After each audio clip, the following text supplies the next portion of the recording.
What you doing out in these streets, Leroy? What you doing out in these streets? What you doing out? What you doing out? What you doing out in these streets? What you doing out in these streets, Leroy? We in these streets. Last year, you know. No way. So we can't talk so much cock without getting fact checked. People's like, nah, bullshit. Bullshit. It's like, fake news. Call me out in the comments. It's like, gotta be sharp out here in these streets. I don't know what to expect today. I'm just here to flow, man. Well, that's good. That's all we do. Like, we don't prepare anything here. We don't. Like, I literally sat down and I thought to myself, what is this all about? Like, I have somewhat an idea, but then you waste me now. It's just, you know, we're chilling, but then you told me now over the voice note, bring your A game, son. I was like, oh, yeah. What paradigm? T's and C's apply. Yeah. Battery sold separately. And then I was like, my bro Sergio, nah, man, don't overthink this, man. Kijk, it's Leroy, man. Why are you nervous? But then at the same time, it's Leroy. It's Alvin. ELV. My bro, kijk, he's not anybody, man. Cock, man. In the words of Benny McCarthy, she's making me nervous, man. What? Benny McCarthy say that? Yeah, in the song. Really? Don't you know the song TKZ? TKZ and Benny? TKZ in the area. Yeah. Anyways, she's making me nervous, man. Don't you know that sticky? The ad-lib is so there in the verse. She's making me nervous, man.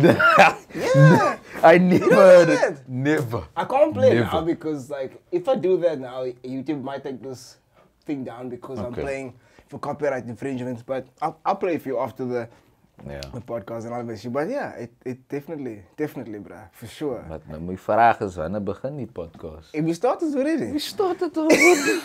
There's no intro like, hi guys, my name is Leroy. Welcome to this in the streets. Ik het amper nou 'n locasie weg. Hoe durf jy? Kom nou. Like that, literally. I sat at home and I was like, nah, this is gonna be a whole intro and what. You really thought about that? It crossed my mind. Really? I'm a natural overthinker. Wow. I can't help it. And I sat there and I was like, okay, when I come there, he's gonna like, hi guys, welcome to the streets, in the streets with Leroy. And today, we've got a special guest. I don't know what to call him, but he goes by many aliases. Many aliases. One of his names, Eyster. Fleister. Nah, I'm talking nonsense. But yeah. We're finally doing this, bro. We spoke about this since the inception of this podcast. And you were dodging these streets. Like legit. You were dodging it like Neo in the Matrix, dodging those bullets. Can't catch you. I was like, fuck, how am I gonna get this guy? To be honest with you, I've been approached by many to do like a podcast vibe. Come and speak to people, come and do a motivational speech. I'm just like, I'm not do such stuff. I'm not such a What do you mean? I'm not the motivational. People do say, nah, you should go for motivational speaker. But like I say to many people, nah, man, I'm a bitchy. Because I'm nervous, man. I know it might not look like that. Like people's like, Sergi. How? You of all people? No, man. That's impossible. Kijk hier, and I tell people about my history, and they're like, I don't believe it. I tell them I used to be an introvert in my younger days. I don't know if you can see it. I don't know. Look, I've only known this version of Sergio. You know what I'm saying? Yeah, so. A lot of people got to know the Sergio because back in the day, I was very invisible. I felt, at least. I was very invisible to myself. Okay. You would never see me out in the streets. I would always be, boss. I don't know, just... What did you just say, boss? Yeah, boss. Because I used to in the streets. So, like, now it used to be like indoors, man. Like, you would never see me in the streets and what. You know, I'm just that lighty, the quiet lighty. I'm indoors, and the only time you see me is outside when I go to school. Klaar! back home, school, back home, school. That was it. When I'm at school, this is me just, okay, observing. Very observant. The only time I really spoke like I'm speaking now, was when you had to do like mondeling or orals and yeah. And for some odd reason, I always used to get like high marks, and I couldn't understand why. But then it's like for people it was something new and amazing, and I always came with jokes and things. So like I guess that's what I'm doing today. It came from a young age already. Like I always used to be into recording myself and what skipping pornos from a young age. I'm talking nonsense. Wait, you just wait, what? What did you say? Did you say skipping pornos from a young age? Did you say that? You can't just glance over that cut, bro. That is groundbreaking information for these streets.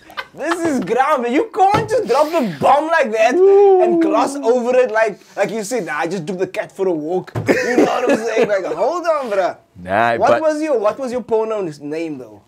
Nah, what's a porno? There was no names. You're gonna go research it now. I will Google it right now. We'll fact check. We'll find the archives. We'll find Sergio's secret move. There are actually archives, but I don't know. Like, wait, are you fucking with me or are you serious though? No, I'm screwing with you. Okay. I didn't shoot pornos. Nah. I remember like from like young age, not baby time, but I was like just fresh into my teens. You know Jabberwockies? Oh, you should know Jabberwockies. Of course, yeah. So like, I think I was grade 8. Then we had to do something for arts and culture. So they were like, look, form a group and create a dance. I'm like, oh yeah, I don't know how to, whatever. Got together with a cliquey. They were fraught. But we dialed. I was that nervous. We messed up, but we dialed at the end of the day.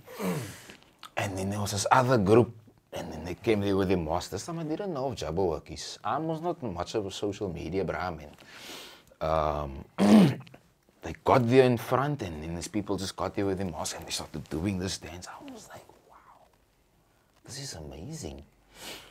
Few months later, my cousin comes to me. He's like, have you heard of the show ABDC? I'm like, ABDC? What is this?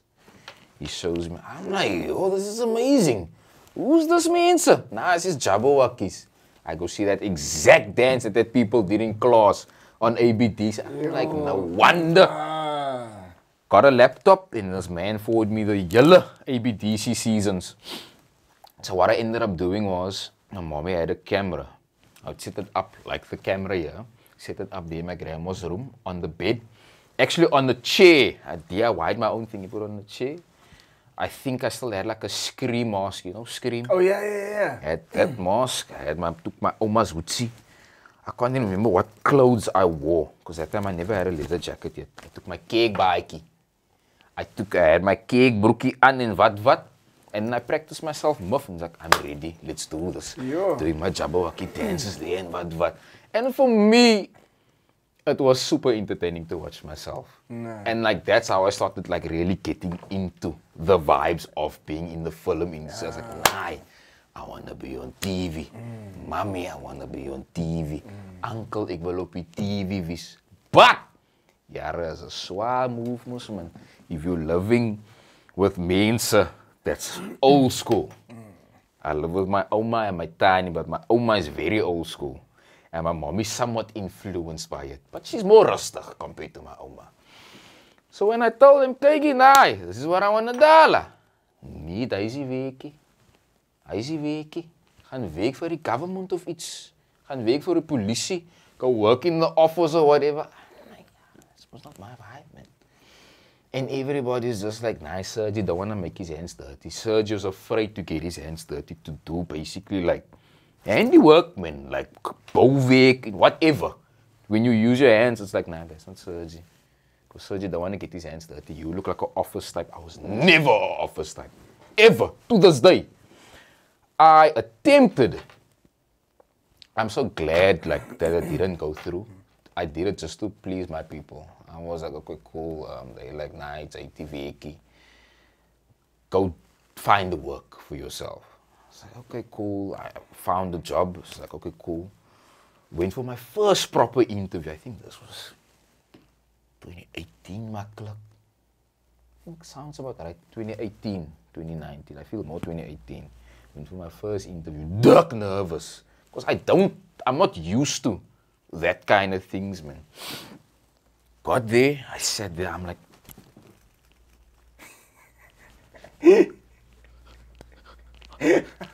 that very day, that very same day, they decided to do a fire drill. And I've never been in something like that yet. You know most what's a fire drill? Yeah. I'm sitting there, woo! I'm like, what is happening?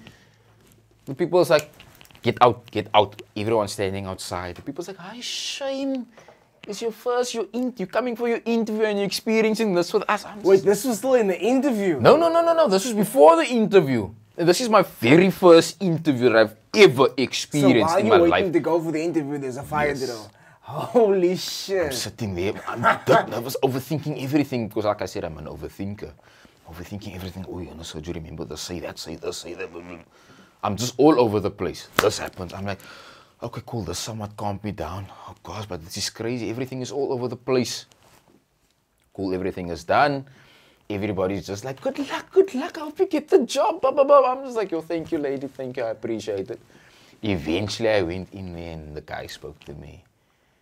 And for some reason, the interviewer looked nervous. I was like, serious? Do I have that effect on you? Was it a lady or a guy? A guy. Oh, grown man. And the thing is, because like I said, I'm very observant. Because of my past, my introvert days. I still have it.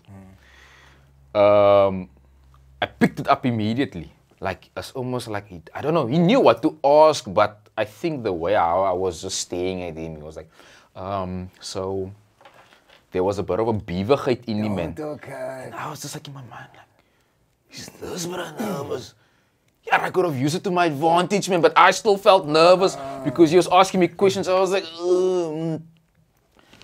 not really, I don't know.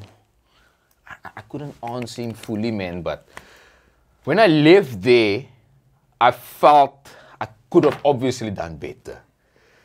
But I was just like, you know what, whatever happens, I'll accept it. I'll be fine with it. They never got back to me. They just said they'll get back to me, and they never got back to me to this very day. But I was like, you know what, I think that was a blessing in disguise because now it ended up taking me a different route. Exactly. Because the thing is, like I get calls from my cousin and stuff, he's always telling me like, my bro, I'm glad that you kept on doing what you are doing now with all of the voices around me and what family, certain friends. It's almost like they don't fully believe in it because it's a bit risky, man. It's almost like a freelance. It's not like a full-time job. It's not there's no guaranteed paycheck. Yes, and it's not a government job. So I say, my mates is by old school. They come from the old generation. So they like me, bro, nee, this is werkie.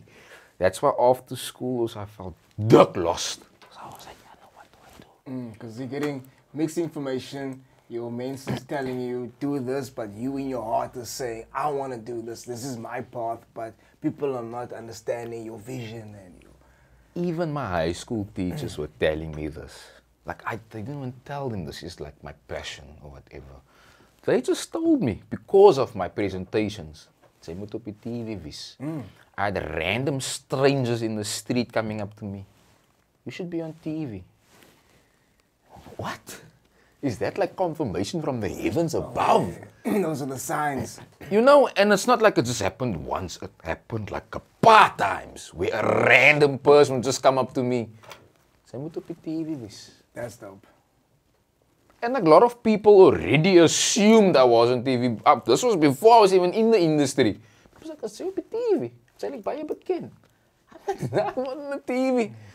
Aren't you in Soul Buddies? I soul, mate. Soul buddies. Nogal soul buddies. Like, it's a soul buddy. But it's alright. It's fine. I just took that like as confirmation. Like, thinking, nah, maybe I should, man. But the thing is, it seemed very far-fetched. Like, after school, I knew, look, this is what I want to do. But because of my people, I'm not sure. Because let's say, this is weki. So I was like, yo, I don't know. And then my cousin came up to me. He's like, Kegi, I know a place where you can go study for the arts and what. So I was like, okay, cool. Let's go check it out because now I felt very lost in the world. This was now when I matriculated. Very lost. I remember I went to Northlink. Can I say the area Northlink? Yeah, you can. Northlink and what was there in Panorama se kante. I don't even know Northlink Panorama. I only know a few. You see where N1 is, N1 City? Yes. It's kind of just past N1, you turn right. You drive straight up. Is there close to Lovers Lane se kante? Oh, okay, got you, yes. But it's somewhere there, whatever. We went there, got there, I was like, man, niet over this hype, man. Why do I say this? It reminded me too much of school and I didn't like school. I hate school. I hated school. But I don't want to motivate that school is bad. Yeah. Stay in school, kids. Stay in school. Stay in school. Yeah. Don't listen to Sergio. School is tremendous. Yeah, don't listen to me. I'm just saying, I didn't grand school. Yeah. For me, school was like, look, I learned in school, but when I left school, I felt dumb. No. If I'm honest with you. I felt like I knew nothing. You didn't learn what you needed to learn? Or? Yeah. Because it's like, I guess, like it doesn't prepare you for life out there. It doesn't. Yeah. No, it doesn't. It doesn't teach you the things you need to get by. It doesn't teach you about money. It doesn't teach you about medical aid. It doesn't teach you about emotional intelligence. Exactly. It doesn't teach you how to do taxes. It doesn't teach you about bonds, bank accounts. It doesn't teach you fuck all. Right? No, there is no steeds a suckle for me. But I'm learning. Yeah. I'm learning. Slowly but surely, I'm learning. So, like, obviously, left school, I felt just like, I feel like I've just been born now into this world. I don't know what's happening. So obviously, like I said, I didn't like school, got to Northlink, and I'm like, I see the yellow school means here, man. This feels too much like school. So I'm like, if I'm honest, I don't want to go here, man. And then my cousin was like, okay, cool. He ended up going to this, I think it's City Varsity. Oh yeah, I heard about that place. Yeah. This is the one in Rondebosch? Is it in Rondebosch? I don't know. I don't know if it's townside. This time I stand under correction. There could be a few franchises. Yeah, but I was very directionless because I also didn't drive at the time. Like I didn't even know if you had to drop me off at N1, I wouldn't know how to get wherever. Yeah. I was lost. Got there, and the mentor told me, "Nice, salute." Now I don't know if they said I was accepted. I can't remember exactly the story because this is way back, as many years back. But in my brain, I was accepted already. They gave me dates of when I'm starting. Yeah.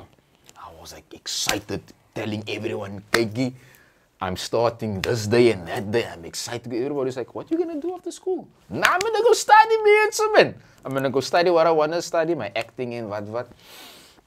Okay, cool. People is happy for me. Great stuff. Like, closer to the date. They're like, no, they need to call us back in. Myself and my mother. I need to speak to my Tani. Oh, cool. We come there. Cousin is with her. We're sitting there. It's like a liquor environment, like an office vibe. Person is sitting there. And then they asked about my Tani's pay. I was like, okay. And they looked at the pay and they were like, look, will you be able to afford these studies? Because it's quite expensive. So mom is like, yeah, she can. But only for the first year, because I was supposed to study for 2 years. Okay. I'm like, nah. You need to pay for the full 2 years. You can't take basically like you study for the first year and take a gap year and then study again. Or study part-time. You need to study full-time. Why? Okay, wait, but why must you pay 2 years up front? No, not up front. I feel like they feel she couldn't manage the second year. She could only manage for the first year. So the second year was a bit too hectic. It was. But that's why. Not any of their business. You cross that bridge when you get to the second year. Look, I don't know anything. Okay. This is just what I remember from that moment. Yeah. But it's weird how they work, but anyway. Yeah. Please continue. And then basically when my mommy now said like, look, unfortunately, she won't be able to like pay for the second year. She thought I could maybe study part-time. So like, nah, fortunately we have to decline. Sure. After that day, my life took a whole 360. From this quiet Sergio boy, I became, it's like I took a dip, man. My life took a dip there. It's almost like reality kicked in now. Because it's like, because my mom is a single parent, it's almost like I started overthinking again. The overthinking came back and it was like, yo, maybe if my tops was there, man, then maybe it would have been better, you know, maybe I could have studied for my second year. And it's almost now like life was falling apart for me. I became very angry, very aggressive. Just very... You still got that aggression. No, definitely. Every time I see you, there's a fight scene. Every time I see you, bro. Every time. I don't know why, what it is. I hope we're not gonna get into a fight scene today. I wanted to today. I'm pleased. I wanted to, like, I literally came prepared. I brought a paar goetetjies and what. My medical is gonna ask me questions. It's like gonna start checking patterns here. Who is the brother you keep on getting into a fight with? And we're not gonna cover this time, because this is the third damn time. So, how fast, bruh? How fast? Please. So, like, from the introvert, bruh, I became this new guy now. Like, I wouldn't say necessarily a dark Sergio, but you must say I became more, like I said, aggressive. Just more on the darker side of life. Like, I said I was very, like, afkapperag with mense, man. Like, if I didn't have lust for you, like, I would just cut you off there. I was like, nah, I don't have lust to talk to you, man, and all of that. Majority of my school friends that know me, they know me as this saint, bruh. I never swore, I never did anything bad, never drank, smoked, nix. I still don't smoke when drinking, whatever. But now, kyk, ja, ek vloek soos het sim nie nou, jong. When I need to. Wait, just rewind to this no smoking, no drinking thing. No smoking. Was there a phase that you went through where you did indulge in those things? Not at all. No, okay. The fear was put into me at a very young age by my oma. I told you, my oma... The fear of the oma is the worst. My oma is brutal. She hates it when I speak like this of her, but that's alright. Is she still around? She's still around. Oh, okay. She's still around. Okay. Still going steek being in what. That's good, bro. Yeah, nice. That's good. So like at a very young old is age. She? Sorry. She's 80. She's 85. Wow, that's a strong age. She's either 84 now, going to 85, turning 85 now in September. It's a good age. 85, not out. Yeah, you know. But I think now she keeps herself fit, man. She keeps herself fit with housework. She's always my moving. oma is die man van die huis. Is it? Okay. Sy is die man van die huis. My opa is no longer here. We lost him last year. Oh, I'm sorry Now, to hear, my man. that's all good, thanks. Now, June last year. Op my sister's birthday. But prior to him, when he was still alive, my oma was still the man in the house. Like for real, man. Like my oma would do like the work that a guy's supposed to do, like the handiwork. My oma dit gemaakt. Really like the DIY. When there's like a bra trying to break in or something, my oma's daar. Yo, bro. My oma is daar. Oma's a G. Oma's a gangster. Nah, for real. For real. I think that's also how she was brought up, man. All of her siblings is like that. They brutal. Like I remember one sister stuck the one time on this brug and they tried to rob them or hijack them. She verdaal like that mense. Yo. I was like, this Oma. Yo. This means I don't play me, bro. Shout out to Oma. Shout out to Oma. Oma's a G. OG, double O G. Yeah. Where was I? Aggressive, not smoking, not drinking. The smoking, not swearing drinking. Like Yes. a chimney. My oma, nah, lekker. Thank you for reminding me. So, like, my oma instilled the fear in me at a very young age. So, like, when I was still in primary school, she told me, laat ek net vir jou vang, roek of drink, sit ek een van my seuns op jou. And my uncles is huge. They're huge guys. So, like, at that time, this klein piggy men lady, looking at these guys, catching me smoking, I was gonna be freaked. So I thought to myself, nah, I'm not even gonna look at the cigarette. I'm not gonna look at the dope. Nah, you will not find me close to a dope or a ciggy. You're not gonna catch me. I don't have time for a beating here from my uncles. And ever since, it's kind of just like, it's stuck in me. So now I don't. Yeah.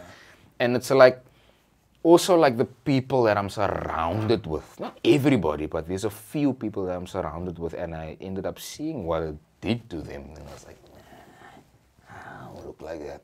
Like I literally dreamt already myself smoking a cigarette and ending up like that. Yo, you know, it's like what you're saying now, and it's like, I don't know about you, but for me, I didn't have really role models that I wanted to aspire to, but I had people that I knew that I didn't want to be like. Yeah, you're same. So, yeah. Same. Like I remember even like in church and then people were like, would sit in a circle, maybe it's like youth or whatever, and the people's like, who's your role model? I was like, I don't know. I feel like I always used to just say like, nah, my mother, so... But I wasn't sure. I just said it because I needed to say it. Is that the thingy? Bro, why are you stopping speaking now? Nah, okay. Yeah. My phone, bro. You know these streets is wild, bro. You know these streets is wild.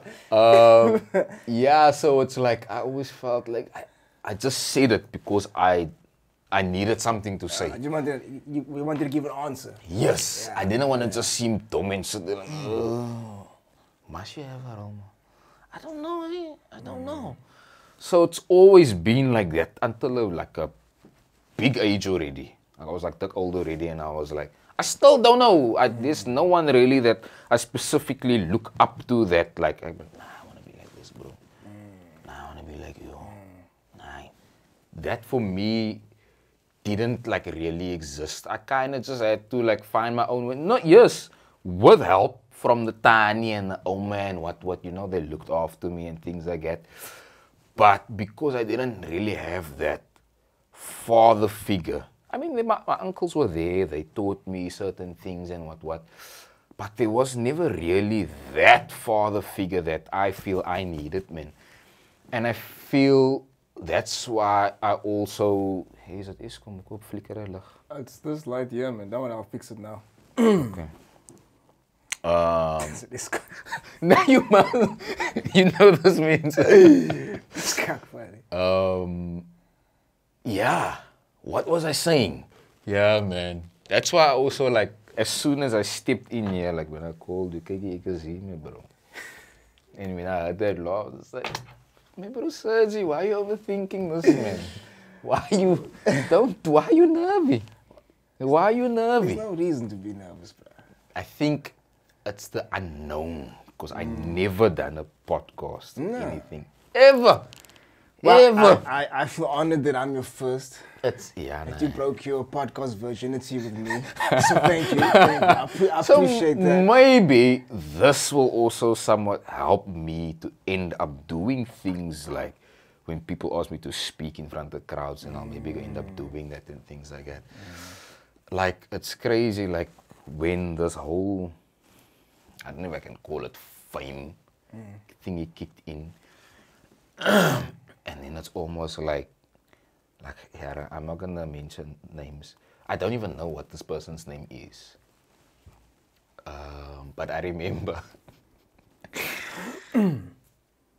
this person, I always used to pass this person. And because the person I am, I always greet, whether you're a stranger or not. Just pass, but hello, you nod your head, hello. And I always watch, I was, hello. And I'd wait for you to nod. Nix, nothing. Happened multiple times, many times. Or the same person now? Same person. Then it eventually got to the point where I was like, you know what? Screw you, man. I don't have time to greet you anymore. Yeah. Yo, my bro, when the fame thing kicked in. Yeah. Was it after Easter? No, not even. Is it? Not even. When was that then? It was now recently. Last year, if not this year. I don't know if you're aware I play in a soapy. Of course. You may mention it if you would like to. Put your business out there in these streets. you may just give a little flex. Yeah. I feel like I was gonna get to that eventually, but I play most in Arendsvlei. Arendsvlei. Wait, Arends. Say it again. You know my hearing is a bit fucked up sometimes.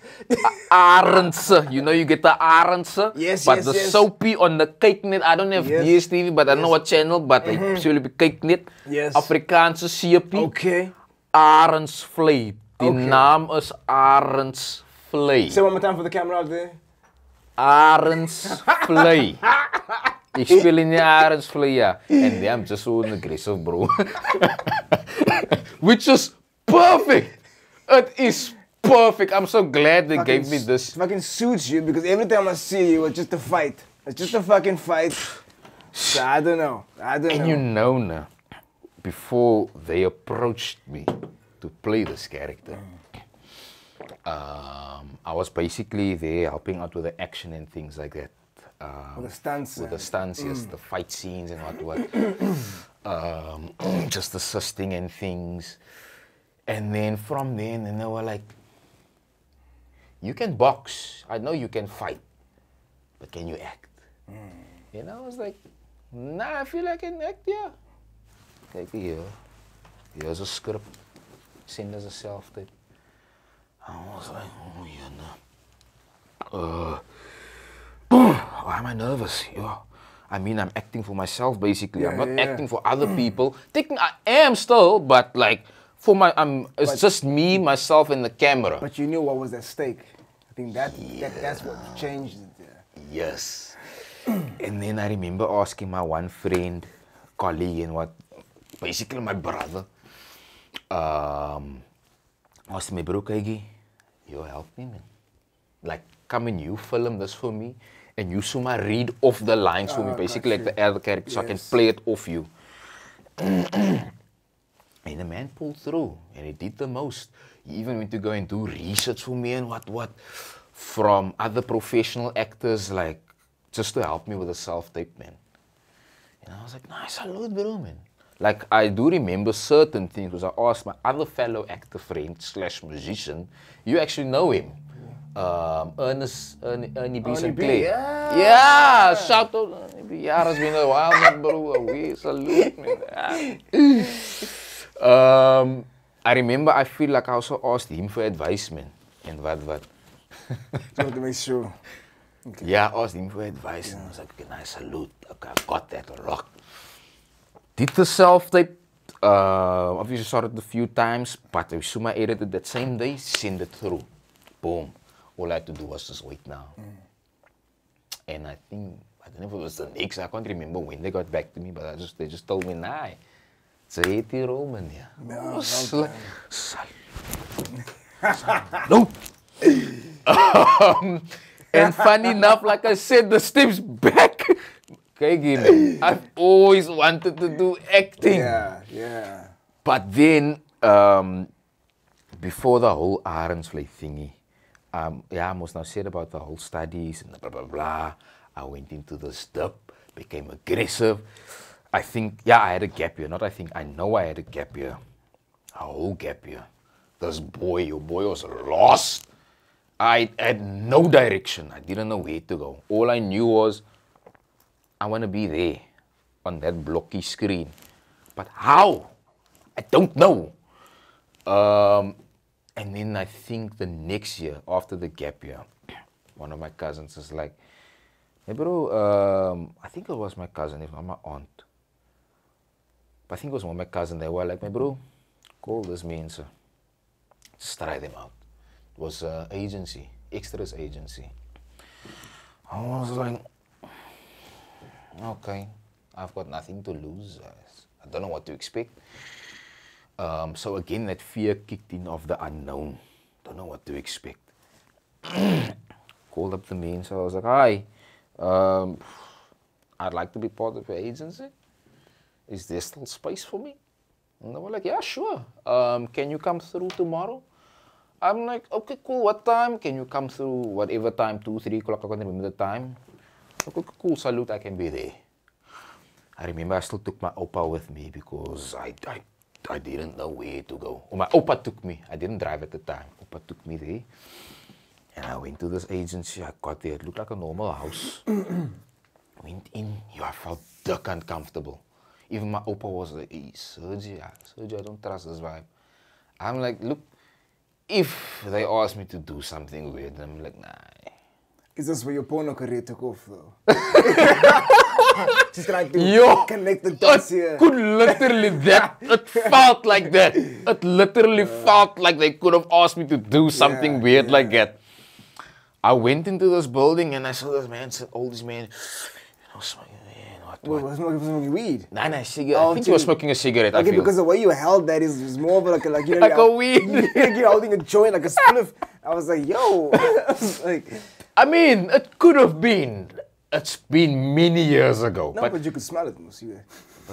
Yeah, from my memory, I remember it was a cigarette. Okay, got you. I got there and they were like, okay, cool, name, surname, filled in details, and like, can you go stand there, please? I was just like, okay, cool, here comes the weird part. So they obviously not took pictures of me, but it's for my profile, just profile side, whatever the case. Clothing on. Yeah, clothing on. At this point. Clothing on. At this point. That's before they roofied your drink. This is before they roofied you. Okay, got you. Nah, I stayed away. Because I said I didn't trust the vibes. There was one weird thing. There was a blokkie that asked, are you okay with nude scenes? I was like, They almost got you there. It's like, I want it, but not that bad. Not that bad, you know. Almost had me there. But then I said, nah. I took the pictures, and then they were like, that's all. Thank you so much, Sergio. You may leave now. And I was like, I said, oh, I told my opa, like, yo, that's klar. They just asked me to do this, took a paar pictures of me. I told him about the nude thingy. Did you say no? I said, no, yeah. Yo, opa, nah, man. They probably reviewed the application, like, okay, fine, height, you know, acting experience, two scenes. No, damn it! Damn it! We were so close! We were so close! So close! It could have been a star. We almost had him. Oh, gosh. And then that's where my acting, or rather my career in the film industry, took off. I can't remember. Through this agency now? Yes. Okay. My very first show that I was on. If you want to give... Oh, you still with him though? Ooh, nah. Okay. That's years back. Because I wanted to ask if you wanted to give them a shout out, but if you do not, then let's move on. It's okay, yeah. Because I got little work through them. I was like, since the agent is supposed to get you work. Yes. Like I remember I did just this show in the entire year. Once that show was klar, then Sergio's on break. So my very first show was Black Cells. I'd never heard of Black Cells before. Yes. I remember I saw the set, they built this thing. Yes. It was, I can't remember where it was, but I would drive past on it. the N2s, I can't wait to Somerset's kant. Yes, that's it. The ship there and what. Yeah, I remember. And I always remember people speaking of the ship. Never thought I would be there, be working there and whatever. My opa used to take me and whatever. Or did I start driving? I feel like I started driving them. I got my first car, my tiny bought my car at that time. No, she bought my car. I still have my first car. And I remember I took my oma with me because I didn't know how to get there. My oma knew. Yo, my oma's really a G. She guided me towards the place. I got there. It's my first time there. Okay, cool. I didn't know the hours. I got there early morning. I don't know if you know film industry hours. Yeah. So it's vroeg daar. 4 o'clock, 6 o'clock, 5 o'clock, that time of the morning. But they didn't give you a call time? They just told me you need to be there. That's my call time. Yeah, that's my call time. They gave me a call time. They told me you need to be that time there. Okay. So, okay, I knew I had to be early there, but I didn't know how long the day was going to be. I thought it was going to be there, quick in and out. Got you. You didn't know the length of the day. Got you. So we pulled in. My oma's in the car. I went to go and do my thing. Got dressed into my wardrobe. Still learning the vibes. It's all new to me. I remember we're sitting on set and we're waiting. As a laat, as donker. I'm like, yo, my oma. Your oma's still with you? Shit, My yeah. oma is in the car. Holy shit. Whole day. And she didn't want to go home and drive, baby? My oma don't drive. Holy shit, she was stuck there. Not stuck necessarily. She just preferred rather to sit in the car. Yeah. She didn't want to come stand and see what's happening. Because the set was a bit fair, man. Okay. So it's far from where the car's parked. Yeah. Got you. So the thing is, she also didn't know where to just walk and stuff. I feel like she just, from what I remember, she just asked the one guy where's the bathroom and stuff like that. But other than that, 90%, 99% of the time she was in the car. So I was this whole time sitting there, it's like, when are we going home? All I'm thinking of was my oma in the car, like, isn't she hungry and whatever the case. And then eventually, the last part of the day, they used me. Like, can we get the pirates to come over, please? And we're just gonna use it, like, maybe like a 5-minute shoot or whatever scene, and it was like, they're done. And that was the introduction to the film. And then eventually I told my oma, yo, sorry, don't ma want to eat something? No, I'm fine. And we went home, oma was rustig. Wow. To come in, I was like, okay, cool, I know how to get there now. And whatever the case, and ever since, that's when I started driving and whatever. But they were very panic-rag. Because it's now my first time driving long distance. It's not long distance, but for a beginner driver, a person just started driving, for them was like, gaan hy veilig daar kom, gaan hy veilig by die huis aankom en al die goeie, so these people were constantly, they would wait for me. Like, oh, hi, how was it? Blah, blah, blah. And yeah, that's how I got introduced. So that is an extra. I was still also in my introvert phase. I always speak of this story. My confidence started growing in the film industry. Because I started growing my hair out.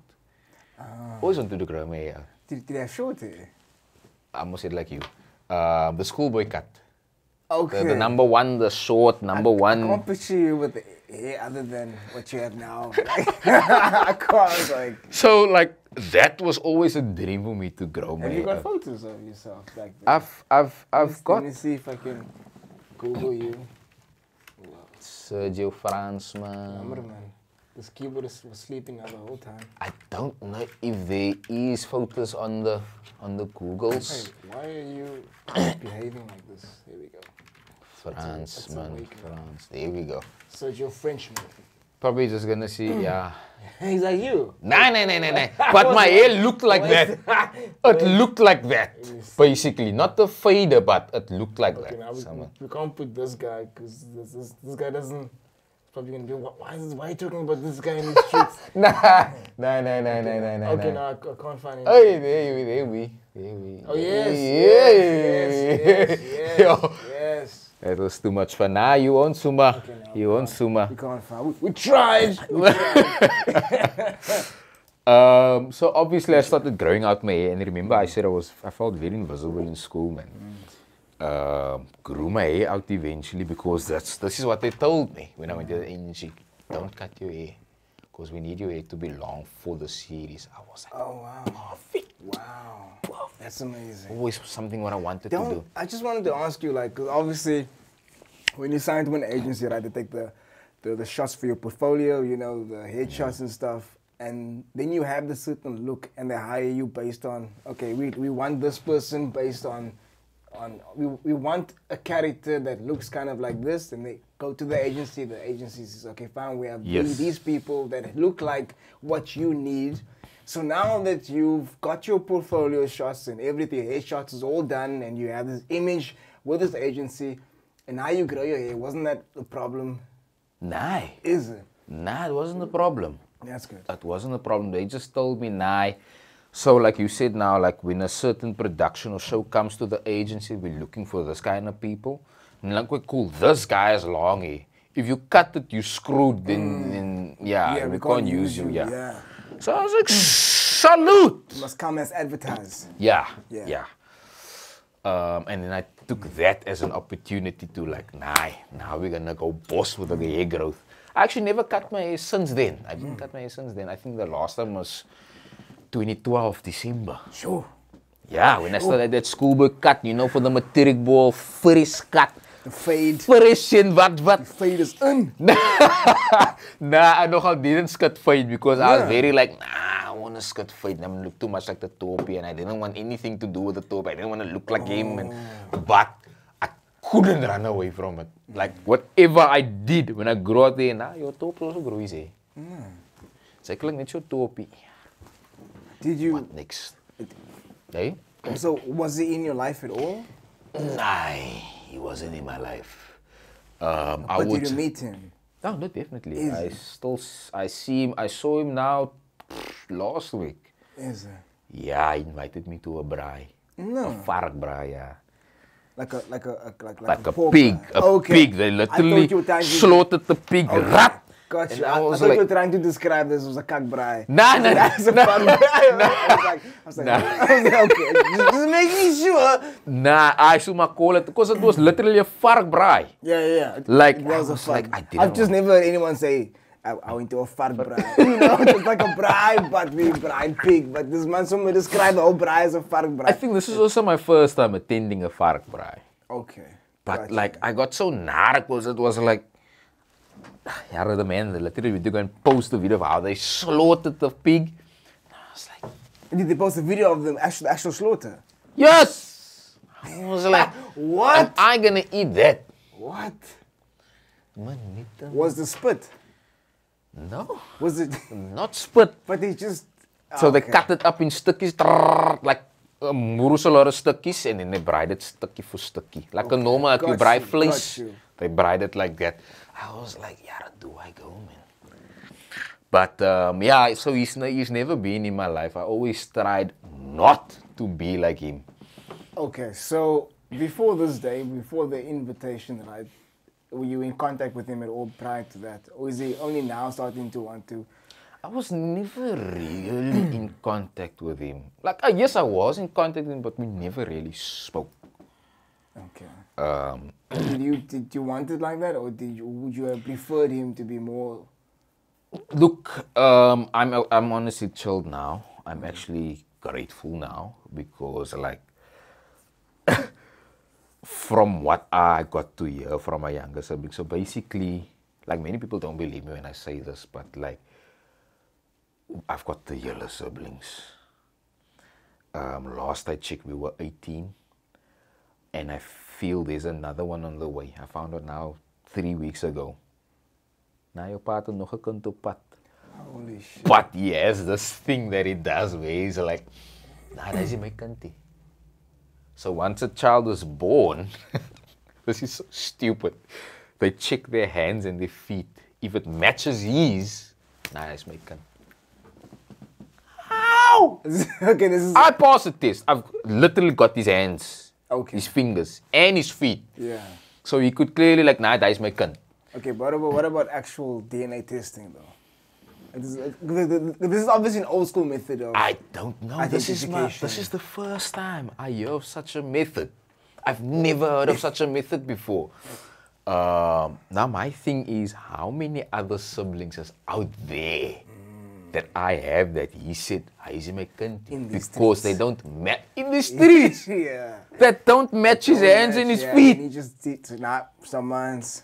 Nah, that's the thing. Now, when it comes to dating, you must be so scared that you don't date your own sibling.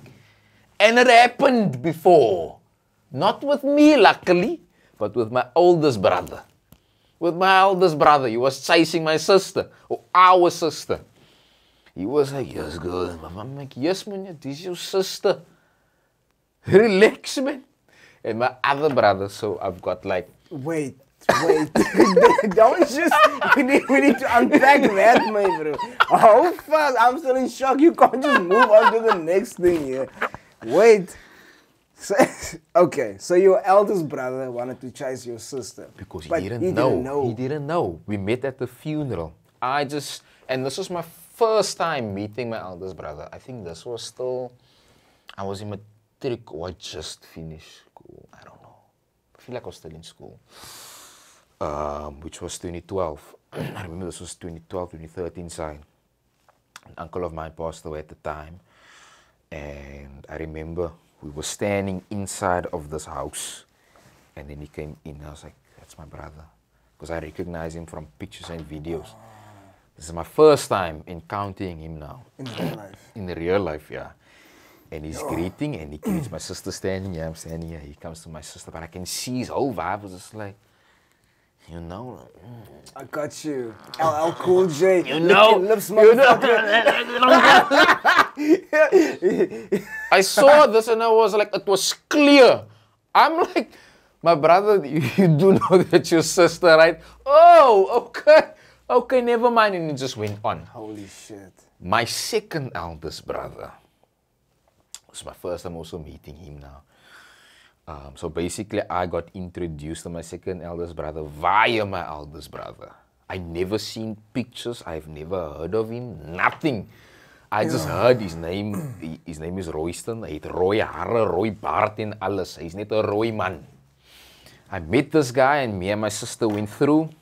Same. Even after we told him this is your sister, he's like, "Koe jy puta soonsie, man."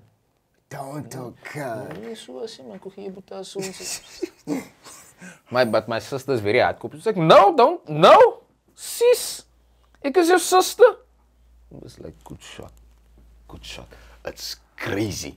And then getting to know my younger siblings, because we're like basically four. I'm one part of the four grown-ups. Then the others is still like beginnings, clinkies. Not clinkies. At the time they were clinkies. I found out now, not too long ago, that the one 16-year-old, I think the girl is also 16 years old, if not 15. I think they're a year apart. They saw each other. They were hanging out. They're friends. They didn't know they're siblings. They still like right there by each other. And then one day, someone just mentioned, "That is your bro." And the two of them were feeling mekaar's vibes and all that. I don't think anything happened, but they were just feeling mekaar. They were smacking mekaar. Okay, wait. You did an action with your hands, feeling mekaar. So No, please okay, no. I'm sorry that I did this. Define feeling As mekaar. in like, You I'm went to- feeling you, like I grand you, I'm attracted to They were you. just talking. Nothing. They were chilling, they were talking, they were feeling mekaar's vibe. I don't think they frayed mekaar. I don't think I just wanted to make sure nothing happened beyond the conversational aspect of a relationship. Nah. That's all. Until someone, I feel like they were just gonna give it a chance. Like a relationship, I feel. For real. Until someone's like, "Is that your Bruni?" And then one of them went to go and find out by my father themselves, "Is die my bro?" Because they stay like literally there by him. The girl stays here and the guy stays here. Father's like in the corner. So they went and they linked up there. It's like, "Is that my bro?" "Yeah, that's your bro die." And that's how they found out that they're siblings. Whoa. I was like, "Oh, that's crazy, man. That's crazy." This is the first time that I've heard of something like this happen other than in a movie. And now that I heard from you telling me this, it's happened more than one time. Yeah. More than one time. What the fuck am I saying? More than one time. Yeah, and that is crazy. And that is the reason why I always felt a certain way when even people tell me like, say like Nisho pa. Actually, all of us is like that. Like when someone tells, like any of my siblings say like Nisho pa, we would get we get angry, man. We get mad at the person. So I don't grain you. Now where I'm at now in my life, I've just accepted it now. As my pa, and that is it. But it doesn't mean I am like that. Whereas when people look at me, they see that in me, that I'm like my father. Never met my father, but they tell me this to my face. Now, you look like you that type. You look like a womanizer. My father's a womanizer. He's smooth with it, man. Okay, wait. Now, the streets would like to know, Sergio, speaking on the topic, is Sergio, a.k.a. Aster, Fransman, Mr. Frenchman himself, a womanizer? Is he for the streets? Oh, nah, I'm not for the streets. I'm not for the streets. Like, I can't tell you, I would maybe know. I have somewhat of an idea of how to chase a cunt. Even though people like... Somewhat of an idea. Same. Wait. You. Somewhat of an idea. Yeah, because I picked it up from him. When I actually went on a drive with him and I picked up, I said, oh, is it that simple? Is it that easy to pick up a cunt? Nah, this is easy, man. And I know a lot of his baby mamas, they speak of his voice. He has his golden voice. Like what you're doing now. Trying to put his daddy white voice. I was like, bro, why are you seducing me, my bro? How fast, bro? Keep your pants on. I need to seduce you so that we can get into this physical work. Bruh, wait, bro. We can't be feeling each other here, my bro. Hold on. I'm your brother, my bro. We skip the porno suma right here, my bro. Wait. Kids are gonna watch this. This is PG. You should have told me. Wait. Shut the cameras off right now. Let's end this interview. Security! I don't feel comfortable in these streets anymore. Yo. This is the first time I've been sexually assaulted in these streets live on cameras. How dare you, sir? Man. How dare you? Yeah, man. So I've literally just accepted it, man, you know. This is who I am. I look like him. I sound like him.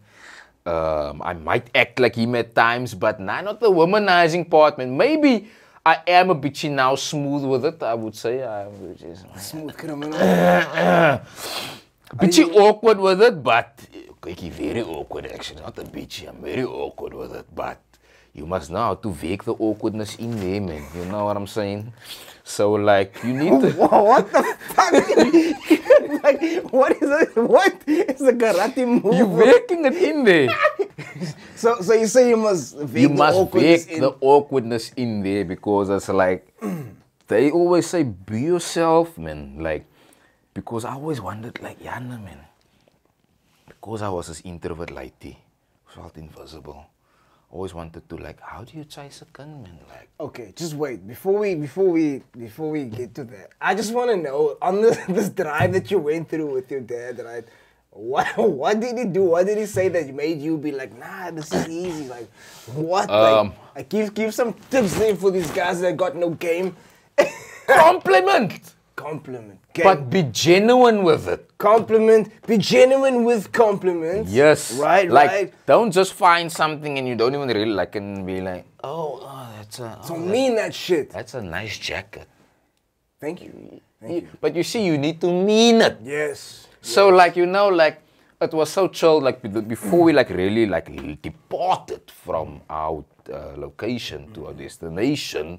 Look at me rhyming here. Boss, son. Boss. That's why you're the smooth criminal with these ladies in the streets. I remember we stopped. Okay. Picked up my one brother, so it was the three old brothers, the three grown-ups. I remember we picked up my second oldest brother and we just went around the corner and we stopped there. And there was this, I feel like she had a gown on. And all he just said was like, "Dis 'n mooi gown, jy het 'n lekker gown aan jou." Your face was cock funny. And I saw immediately how this girl changed. The entire vibe, demeanor, it changed. Yes. I was like, is it really that easy? You just compliment whatever they have on. Like, and mean it.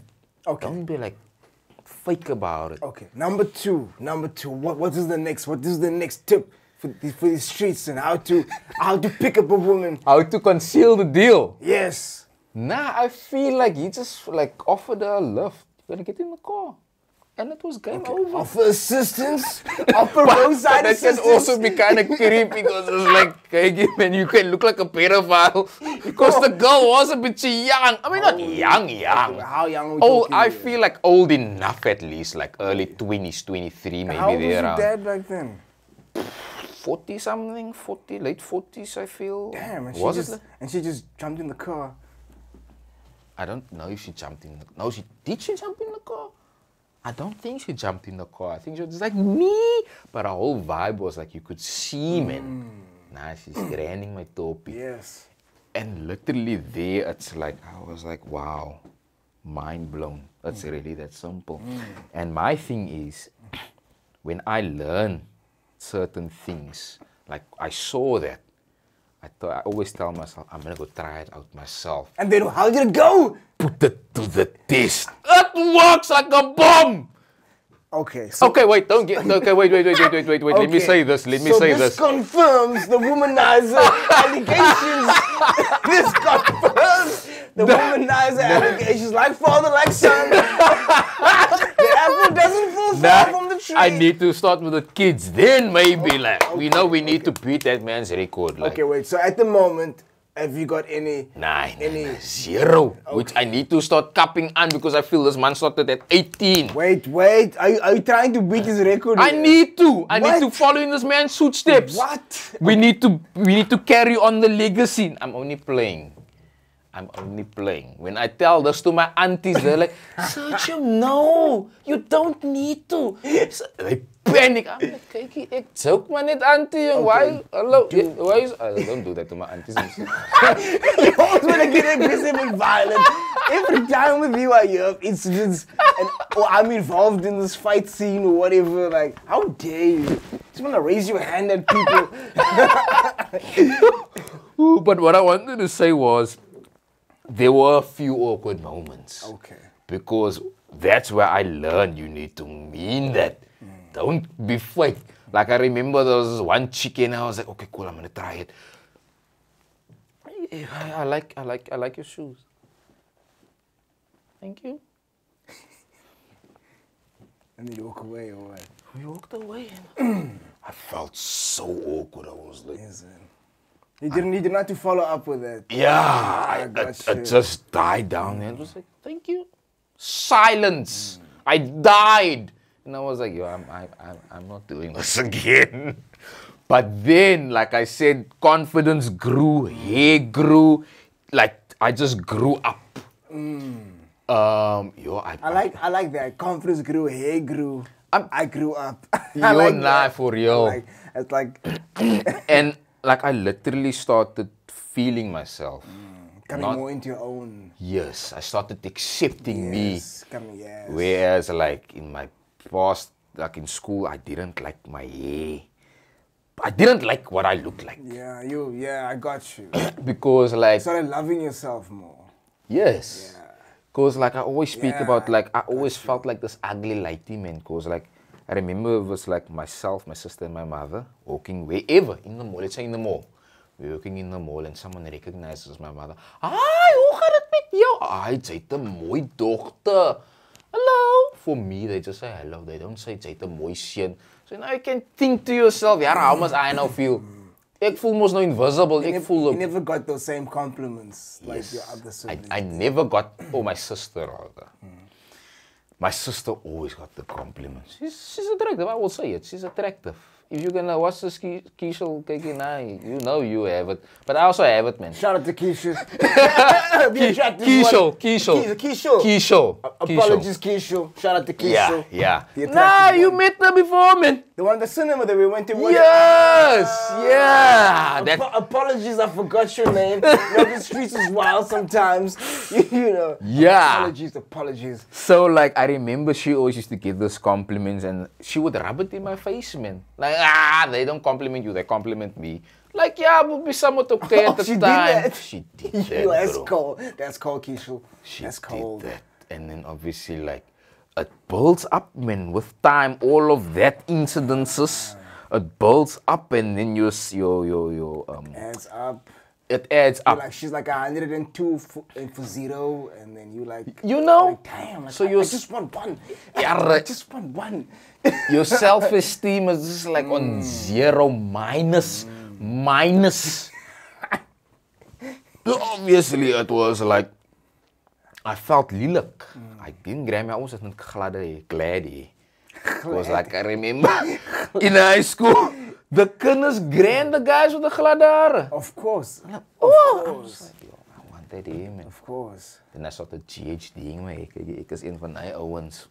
You did that. I did that. I also have a confession to make. It was a time when I also did that. I don't know if you, okay, you didn't know me back then, obviously. Yeah. But I had long hair, I had an afro. I remember. Braids and from stuff. the YouTube, I remember you had long hair. Why are you going back in my past on I YouTube? will stalk you, my bro. How dare you, son? How sound effects. You look like this? I was shocked when I saw what you look. How dare you? You really look like, you really put in the work, my bro, man. So anyway, I had this hair, and then I was seeing this girl at the time, and then one day we were just bored, and she's like, "Come on, let me GHD your hair." So I was like, "Okay," but I did the whole thing, the rollers and alles were rollers in the hair. She GHD'd it and stuff, but I had a perm. Then just after that, my brother sends me a message. He's got box tickets to go to Newlands to go watch the rugby, man. It was I think it was a semi-final Stormers game. So I was like, bet I'm there. Go through with the perm, and I'm in public with this perm. But didn't you grant it? Of course. Yeah, you must grant it. I owned that fucking look, bro. I owned it. You know what stopped me from doing that? I was approached by guys twice, thinking I was a female. I was like, do you have photos of this though? I actually do have a photo. Have you got it on your phone? Yeah, I must go look for it now. I don't know where exactly it Okay, no, is. I don't wanna. Okay. But you're gonna send it to me though. I will send it to you. Thank you. At the time, I thought my hair was dark long. It was actually short if I look at it now. It was longer than compared to usual, compared to your boy's cut, your normal number one. So like I remember I used to own it. I always used to feel like, yo, I'm that old man, you know, I got the glady and what. Walking in the mall with my aunt and what. And this guy, I think he catcalled me or something. And I looked and I was just like, did that guy just catcall me? I was like, nah, Sergio, you need to do something about this, bro. Because so it's almost like, I don't know, I just feel like I looked too feminine, I guess. Did you feel offended that this guy was interested? In a way, yes, I did. But why? Because, like, I'm not a female. No, but maybe he was gay. Maybe he liked the way you looked. In my mind, from my memory, he looked like a normal straight bra. But maybe he wasn't. But what does gay look like, bro? Okay, yeah. You know what I mean? Yeah, like, true. It doesn't have a look. You know, you could be gay. I don't even know you gay, and that's okay, bro. That's okay. I used to get that a lot. You can come out in these streets. You used to get it a lot. People were shocked when they found out that I'm straight or that I have a girlfriend. Really? Did people actually think you were gay? They really thought. Was it because of your hair or what? No, just because of me. This is back when you had the shortcut and everything. The shortcut, because I was very, somewhat anti-female, anti-touch from a female. Maybe because you just were nervous. I was, and I was awkward because the females in school teased me a lot. Because I was very awkward and stuff, and they were always like, nice Sergio. I was like, no, don't stop it. No, not stop it. I was more like, nah, don't. This is weird. I was awkward. So they were like, why are you like that? You must be gay. Yeah. There must be something. So I always used to be teased. Females like, come, let's go skinny dipping and blah, blah, blah, blah, blah. Always like doing the most intense things, calling the one teacher over. So you look at the lady, the teacher's breast, look at the teacher's breast. Like, I'm not gonna do that. I'm not gonna do that. I just want to go back. Like, do you still get approached or get, I don't know, catcalled by men now? 100%. You still do? 100%. So what's the fucking problem? I guess at the time, I wasn't that confident within myself, and I was awkward when I received compliments. I didn't know how to receive compliments. The way I see it now, like, if you get hollered at by both men and females, it's like, bro, you hated me, bro. No, definitely. It's like you that hot, you appeal to both sexes, bro. At first, when I got that type of vibes from real life and the DMs, you know. I got some celebrities that also hollered at me. Oh gosh. I don't want to put some names out in the streets here, but yeah. At first, like, I was like, yeah, this is not comfortable and stuff. Now I'm like, nigga, I got it. Okay, but that's because you must have the confidence, man. What do you mean? Zait die abs and die wat, zait die body. So you can feel yourself. I would feel myself if I look like you. Nah, for real. When I saw you did that, when I was stalking you on the social media, how dare you? Leiru abs. My Leiru abs. And then I saw there you did the Zulu shoot. You were like cowboys there. I was like, my bro. Dare you, son? You'll bring my business out in the This street. man is so gebouw, my bro. This man is leading all the way here. Wearing big jackets as sparras. Bruh, with great power comes great responsibility. I tell everyone this, man. Nah, no, legit. It's like, look, my thing is this, man. There are times to flex, and there are times not to. Yeah. When I don't want attention, I'm not gonna wear things that's gonna give me attention. Yes. So I purposely wear big stuff. It's like my one friend, she was like, yeah, you probably got a your list of girls now. I was like, I don't go shopping with a topless, you know what I'm saying? It's like, what are you talking about? You know, like, I'm rustig. I'm not doing this for the spotlight. I'm not doing this for eyes on me, you know? I'm doing this for me. So rustig. I'm not, out here in the speedos running around. You know, I love wearing vests. Or rather, I'm a warm-blooded person. I don't know what it is now. It's tropical brother. You know? Yes. Yeah. Yeah, it's so fucking cold though. But yeah, this is me. This is me. My temperature. This is my normal temperature. I like it when it's like this. No, I don't. Perfect. It's cold outside. What did your girlfriend say about your hands though? Nothing. You have a girlfriend? She confirmed. Serge has a girlfriend. That's how we. I said nothing. That's how we know. No, you. Now you see with me now. You want to send a shout out to her? I'm very. You want to send a. Hello. Hi. You need to say a name, bro. What?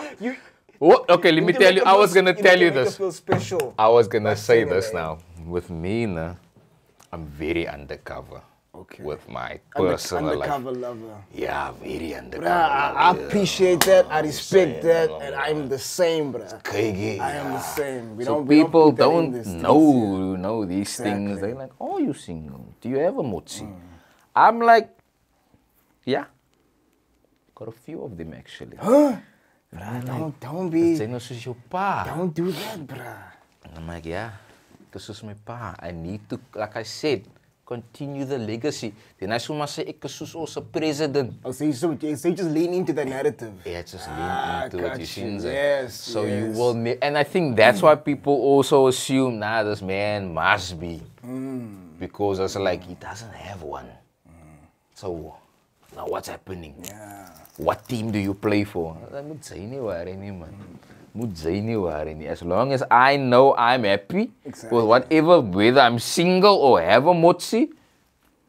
Exactly. I'm the same. You won't catch me slipping up by posting something. You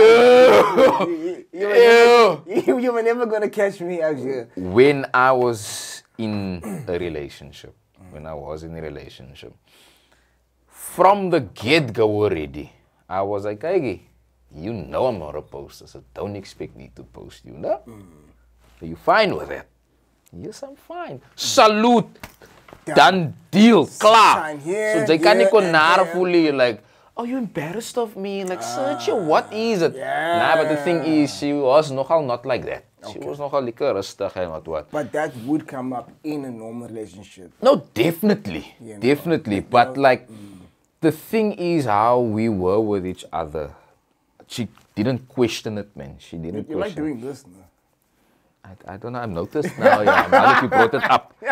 Feeling my car and questioning it. Yeah. I don't know. Okay. But you didn't question it though. She didn't. But that's good, man. I think it's because... She understood. Because you don't really post. You don't. Besides the posting, I was very open about alles. Whether it's awkward or whatever. The conversation can be dark awkward. Like I would tell her, look, because the thing is, it was a long distance. I didn't know I was going to be in a long distance. Long distance? Like how long are we talking here? Like Langebaan? Or are we talking Johannesburg? Or are we talking about Japan? I want to know how long this is. About an hour and 30 minutes. Almost 2 hours drive. It's about Veldrif. It's a lekker drive. It's serious. Yeah. Is it that way out? Or is it the West Coast way out? Or is it serious way out? It's Woesterse kant. Woester? Oh, damn it. Yeah, in die plaaseland. When you want to give a shout out? No?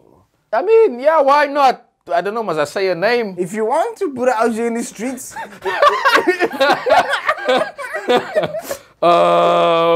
Hi Rita, hope you're good. It's been forever. Yeah. I mean, we still check in now and again, you know. It's been a while. Yeah, we good. What would that be like? Your current girlfriend right now. What you talking about current girlfriend? You just confirmed it a few minutes ago. Nah, it's girlfriends. This guy. Bruh. You can't give away your secret about leaning to the narrative and then you use it against me, but I know it's already this plot. Okay, let me say this. Wait. Your question was how does she feel about it? Your that you're still in contact? Yes. She's chill. Is she? No. She's very chill. Okay, she's not insecure. Of course, the thing, nah.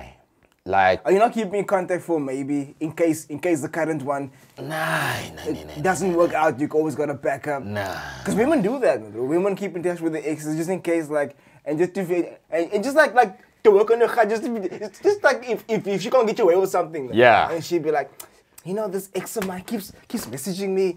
You know. Nah. Nah. Look, me. I feel I'm a very open book. Okay. When it comes to these things, like I said, whether it's awkward, it will come out circle. What come out, it must come out. Okay, got you. Like I wanted to say now, like with the whole long distance thingy, I'm working the side, and in my job, you encounter a lot of people. This is true. And like you get beautiful people. Everyone's beautiful. I'm not gonna say ugly people. This is very true. Yes. So like I've seen them. I remember on this one specific set. You were there. I was never there. I can neither confirm nor deny these allegations. Just thinking now. I was never there. This is when I met the real Leroux. No, you. And I was like, who's this bro? The Scully bro. What are you talking about? Nah, but you weren't there when the kinders were chasing me. Huh? You weren't there. You were gone at the time. You left.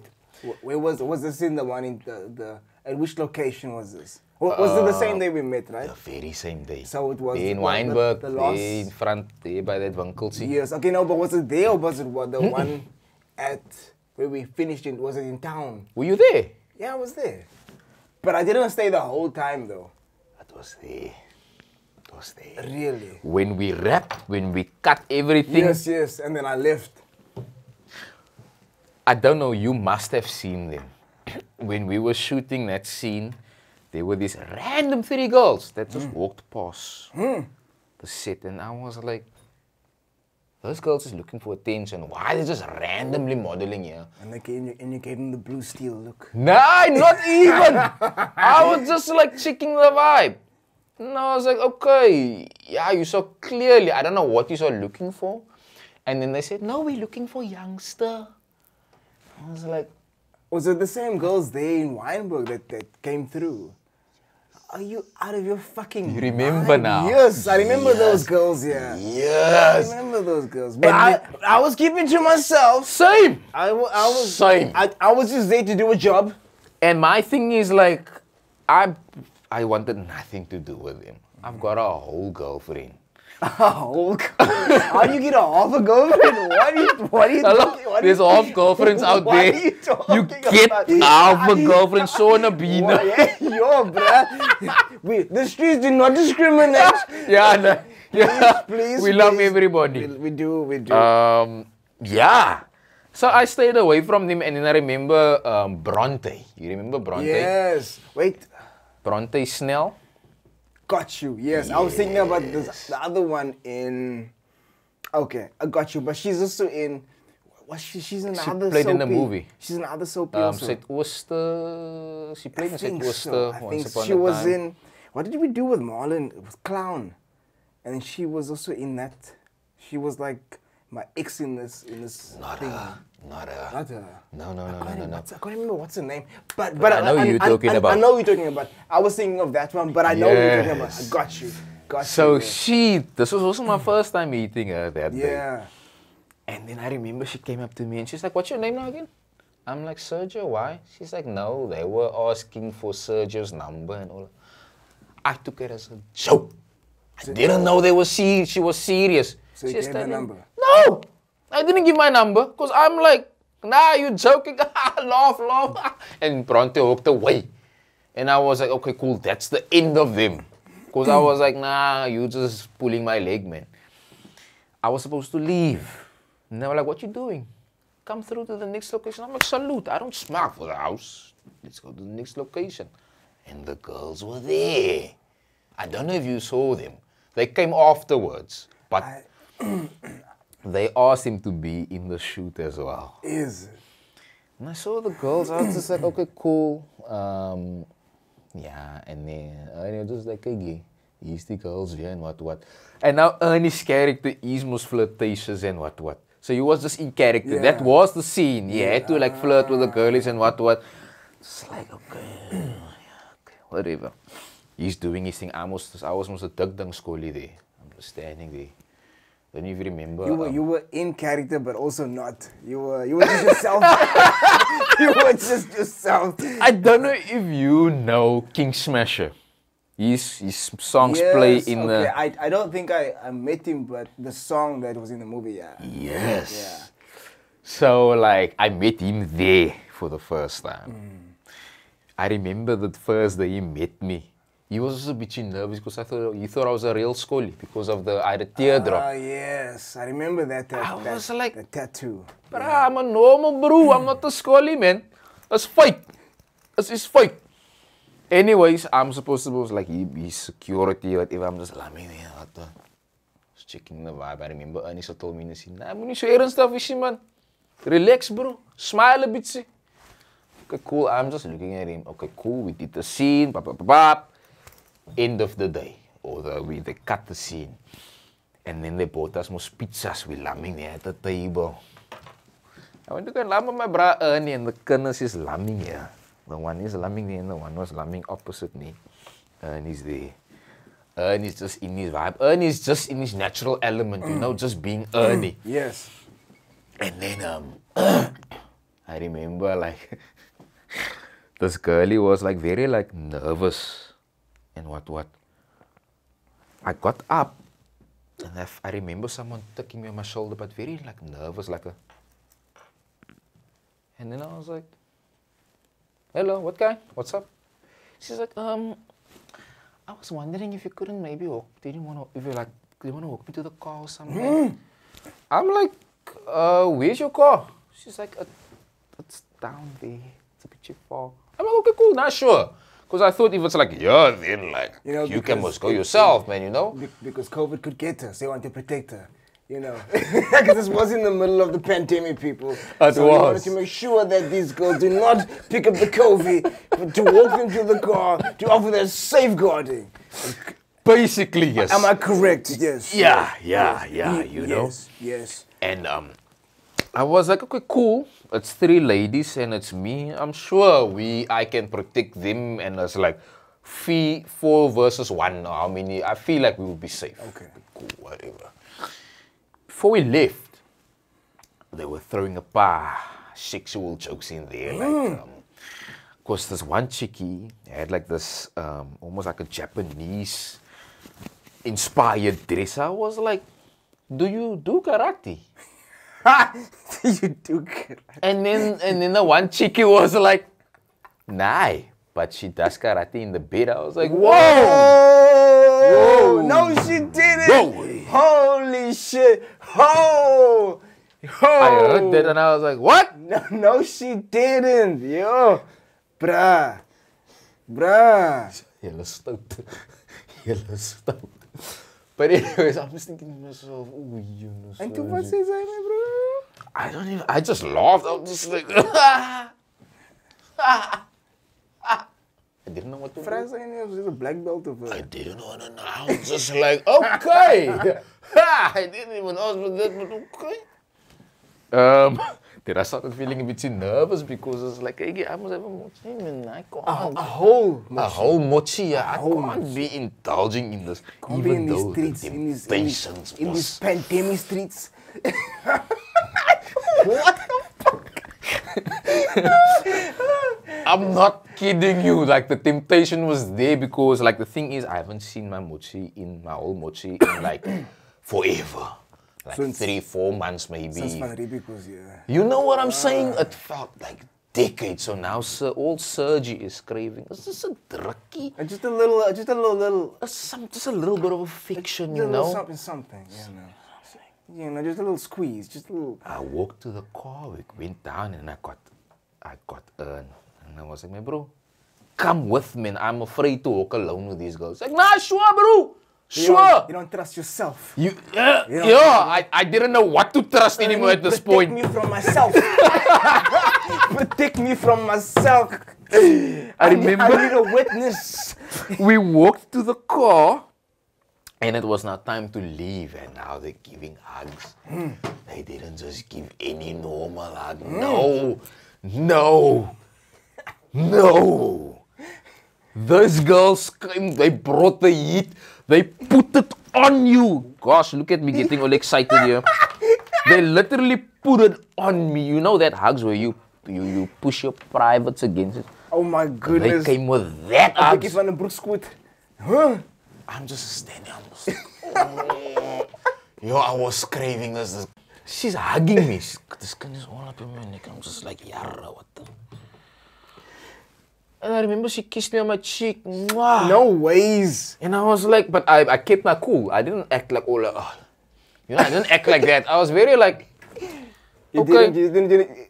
Now it's just, for me, I feel I was very like normal, like it's just normal, like okay, cool. So you didn't jizz in your pants? Nah, whoa. You didn't bust in that. I'm not that sensitive. Okay. I mean, you are your father's child. I'm just putting it out there in the streets. Just, I'm just. So because there were 3, yes, I got like, okay, the third one didn't give me. She gave me a normal hug. I was like, okay, ooh, she was a bit shy and awkward. The other one had like no bra. You could see her headlights and stuff. I'm just like, damn. And both of them gave such amazing. I was just like, yo. Ooh, I literally didn't want to let go. That's how nice it felt, man. But at the same time, in my mind, I'm like, Sergi, my bro, what are you getting yourself into? You have a whole mochi. You are a whole mochi. An hour away. My bro, stop what you do. I'm just like, it's just a hug, man, Serge, you know, it's just a hug. And then I literally had this mental warfare with myself. Keep in mind, it's 3-4 months since I've last seen her. Woosah. Remember your pressure points. Just like you. Hey, man. No, I just keep it to myself, man. Nah, no one would know. I'm like, nice, Serge, don't die, man. It's a curfew. Don't keep you for sin. Yeah, there was a curfew back then. Yes. Yeah, I remember. Kegi, I thought it ended. They got in the car. Doors is closed. They're about to leave. Yes. Car don't want to start. Holy shit, the plot thickens, bruh. Car don't want to start. I'm like, ooh, hurry. Luckily, it's good that me and Ernie went. They got out the car, don't want to start. Check. Okay, nah, we need jumpers. Luckily, there was like a security man or whatever. He called one of his broers and the guy came to come and jump the so jumpers? Yeah, jumpers. He jumped the car. Okay, just the way you were doing that was like, yeah, you. Like, nah. you jumped the headlights, you know. Nah. Okay. I was very. I kept myself calm. Just for people that don't, it's probably thinking like we were in the club in the pandemic when the clubs were shut down. Yeah. We had access to this institution. Yes. Because we were filming. The club wasn't open and illegally, you know. Yeah. It was open just for us to film. We had permits also and everything. That's it. Yeah. That's it. So okay, please continue. Sir. Car got started. Car was starting. Car is idling.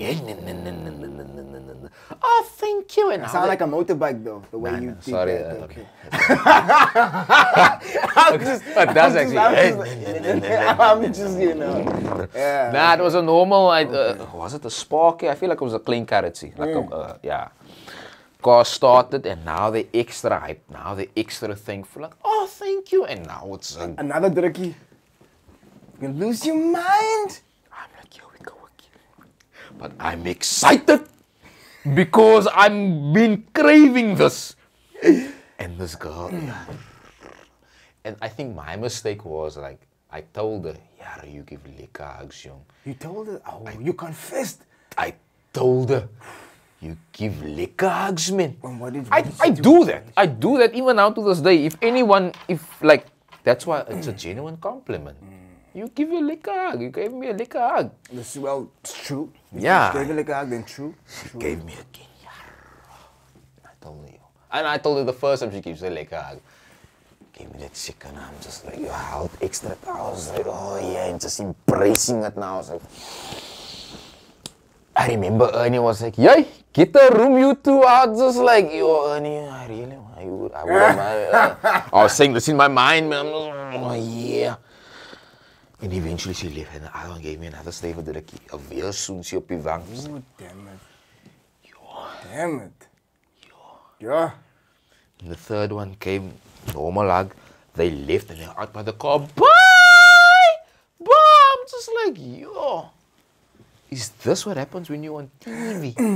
Bruh, you get this attention. You see, this is why I left, bruh. You see, I'm the responsible one. You know, I don't put myself in those positions. Yeah, but now keep in mind, this all happened now. This went down and what. I was thinking all of these thoughts, and afterwards I was like, yeah, I feel drunk now, because I'm gonna look my whole mochi in the eyes. When you FaceTime, because you can't go. No. When I'm in the face in person. Yeah. How am I gonna be with her knowing that I felt like this about her other country, you know? But you didn't do anything. I right? didn't do anything, but me Other as than Sergi. hug Yeah, it was just hugging. They did the actions, the kissing and the jump starting. yeah, I was jump starting an engine. Oh you know. gosh, that sounds so wrong. Oh gosh, oh you know. Your mic, can you just fix it? It came off the color. You're making me warm here, man. Yeah. We just want to make sure people hear whatever you say.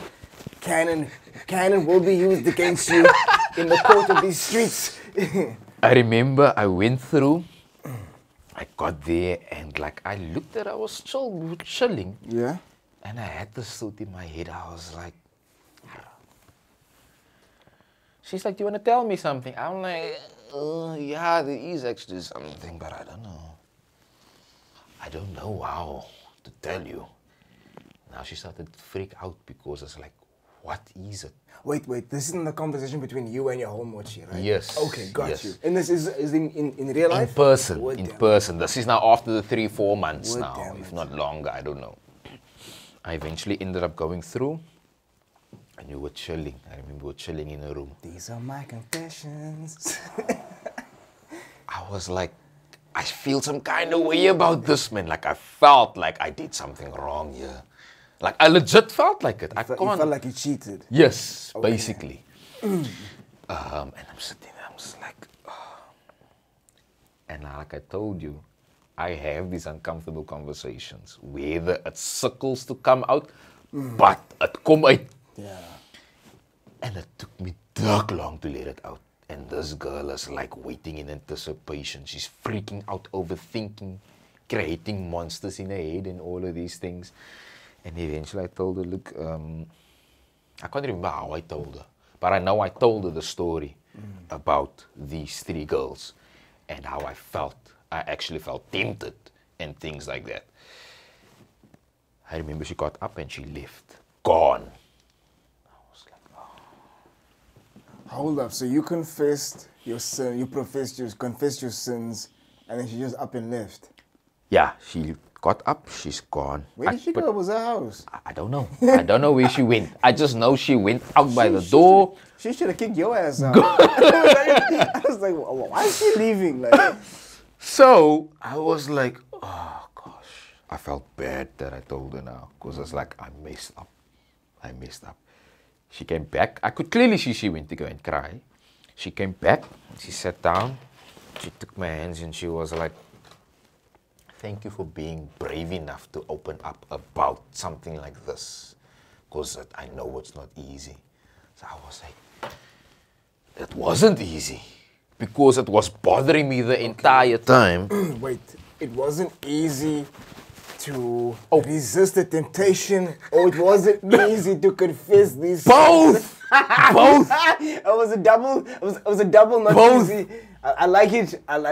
That's extra brownie points. That's double brownie points. I like it. So yeah, man. Like I was open, man. Like I told her exactly like how I felt, what happened. But what did she say? What was the reply after the No, that she said that basically. Thank you kindly.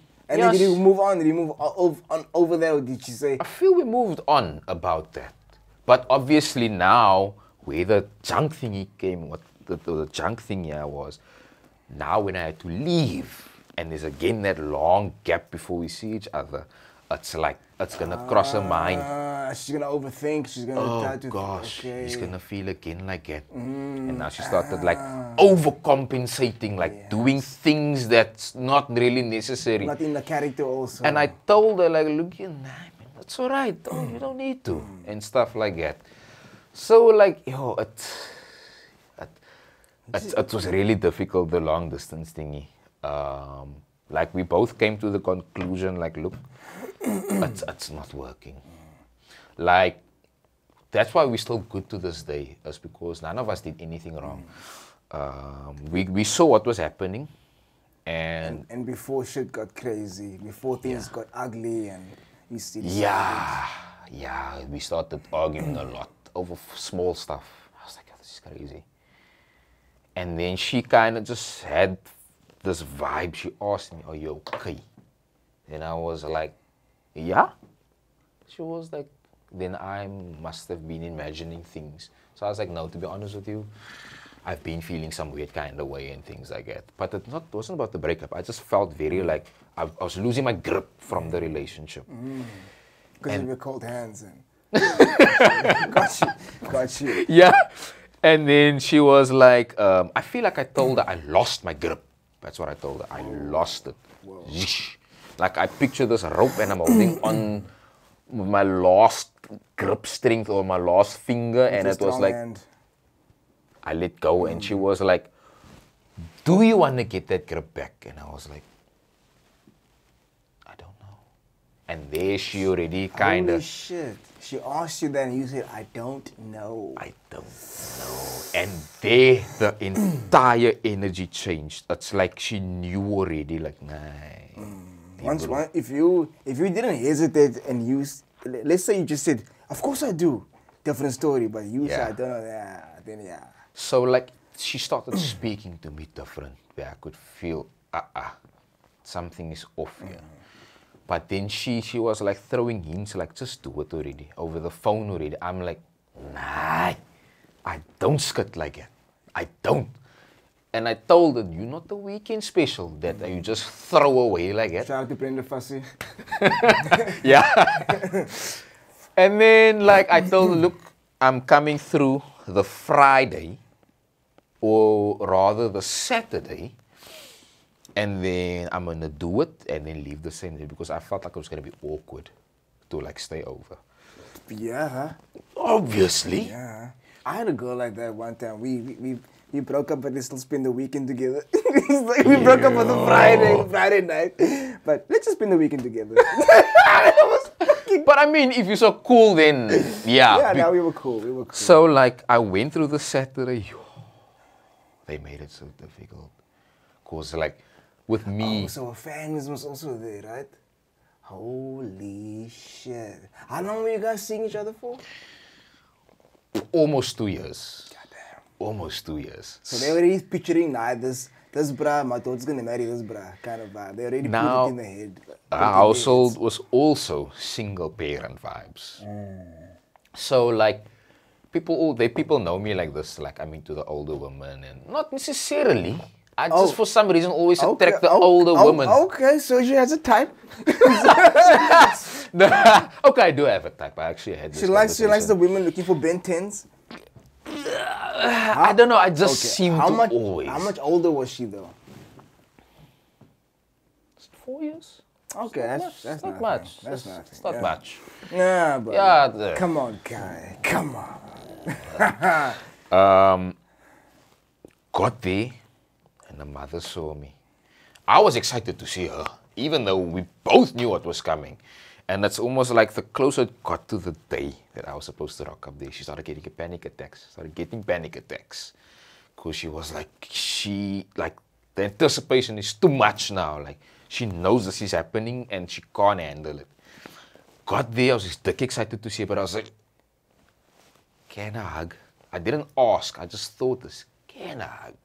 Because now we both know, this is done deal now. Oh, yeah. It's no more. So it's like, But it's just a fucking hug, you know? It's just like... That was stuck awkward. You could feel the awkward energy. And then the mother still like, basically tried organizing something with me, like to come there again. When I come back, I must bring this and I must bring that. I'm just like... I got you. So I just said, dangerous. I don't know if I can because I might be working, and, you know. But it's also the truth. And who's this guy for? I'm when you come again, bring this. Exactly. It isn't like 5 minutes drive. It's a toll gate also. Yo! People's been telling me, bruh, you need to go and collect that. You can get your monies back. I'm like, yo, I never knew that. Like by the tax money and so, I didn't know that. I didn't know that. But anyways, I was just sitting all awkward. I was like, I don't think I'm going to come again here. I didn't say that. Of course. But I just kept it cool and whatever. She knew, bruh. Who's this? She knew. The mother? No. No, she knew, but the mother didn't know. Yeah, she still hopes and, you know. The brother was also there. Brothers all hyped to see me. I'm just like, why is everybody so friendly? I got there afternoonish side. It was like, time went on. I'm just like, I'm talking normal to her, but there were moments where she would just randomly break down because she knows it's the last. Imagine that, knowing now it's the last time I'm gonna see you now. It's like, it's duck sad. But I don't speak like that, bro. We just kind of met, bro. You know? I'm kind of enjoying this conversation, yeah. And like, it's already 1 o'clock. It's 2 o'clock the morning. Holy, and you're still there? How? Why? I couldn't. What the fuck is wrong with you? I'm sitting there, I'm like, no, bruh. how do you do this? Bank job in and out. That's the best for you. Don't drag it out, bruh. That's you make it worse for her and the family, bruh. I didn't know this, but God, it was bro. like, My God. I'm sitting there, I'm like, My God, people at toll gates waiting for you. You can't just be. How? Because the vibe was so normal. It's almost like we just had an argument now. Now we fixed it. We normal now. It was so normal, but yet there was that awkward energy because I kept my distance because I didn't want to overstep boundaries. Got you. Then when it now got dark late, and then she actually made it easy for me. She was like, so when you gonna do it? I was like, holy shit. My heart dropped, yo. I was like, so when you gonna do it, son? When you gonna do it? I was like, I actually don't know. I didn't know when I was gonna do it. You should have done it the moment you got there, bruh. Yeah, yo, bruh. You shouldn't have done that. That's torture, bruh. It was difficult. I really didn't know how to do it, man. You're a heartbreaker. Come on, guy. Heartbreak kid. Shawn Michaels. And you know what was so funny? When we were talking about it, I explained to her, like, why I feel this should happen and stuff. Because she has a lot on her plate also, man. She's been having a lot on her plate. Don't put it on her now. No. I never put it on her. Okay. I didn't put it on her. So it's like, it's just a lot of stuff from both ends, man. Okay. And then we kind of both just decided, like, okay, cool. Yeah. It's for the best because, like, look what she was doing. She was going over the top to do certain things for me and whatever things. And, like, it was just a lot, man. And then we laughed. We laughed about the breakup. We made fun. And she was even telling me, like, nah, you, when you get a girlfriend, she's gonna look like this and supermodel type. I'm just like, don't say that, man. You're not making a junk for yourself, man. This is true. Yeah, but like But girls like comparing, man. They like comparing, like, you know, they have that thing like, am I better than, you know, than your new girlfriend, or is your new girlfriend better than me, kind of thing. Like what does she have that I don't have? And then they look for. I couldn't care, to be honest with you. Yeah, but I'm just saying that that's what women do. Like I told her this before multiple times, like I couldn't care, like I gran you for you. I don't care if you feel like, oh yeah, nah, I got this, I've gained too much weight, I'm a bit thick now, I'm too mar. I don't care. If I gran you, I gran everything about you. Everything. I'm telling you, Say it one more time. Everything. Everything? Everything. Woo! Kijk, yo, I can't express that too much. I really gran. From head to toe. Damn. I gran. To the pinky toe? I will, to the pinky toe. I will make it known. That is everything. I will make it known. To the whole world?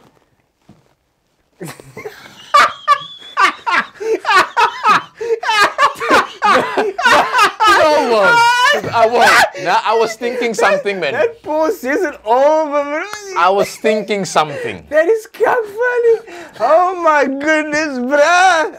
I'm so sorry for this kid. Nah. No. I would. But I told you, I'm very private about these things. Hey, down to the pinky toe, but not to the world.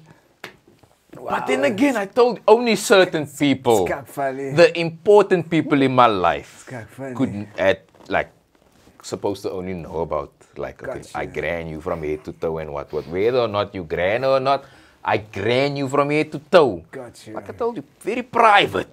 Very private and what. Yeah. And then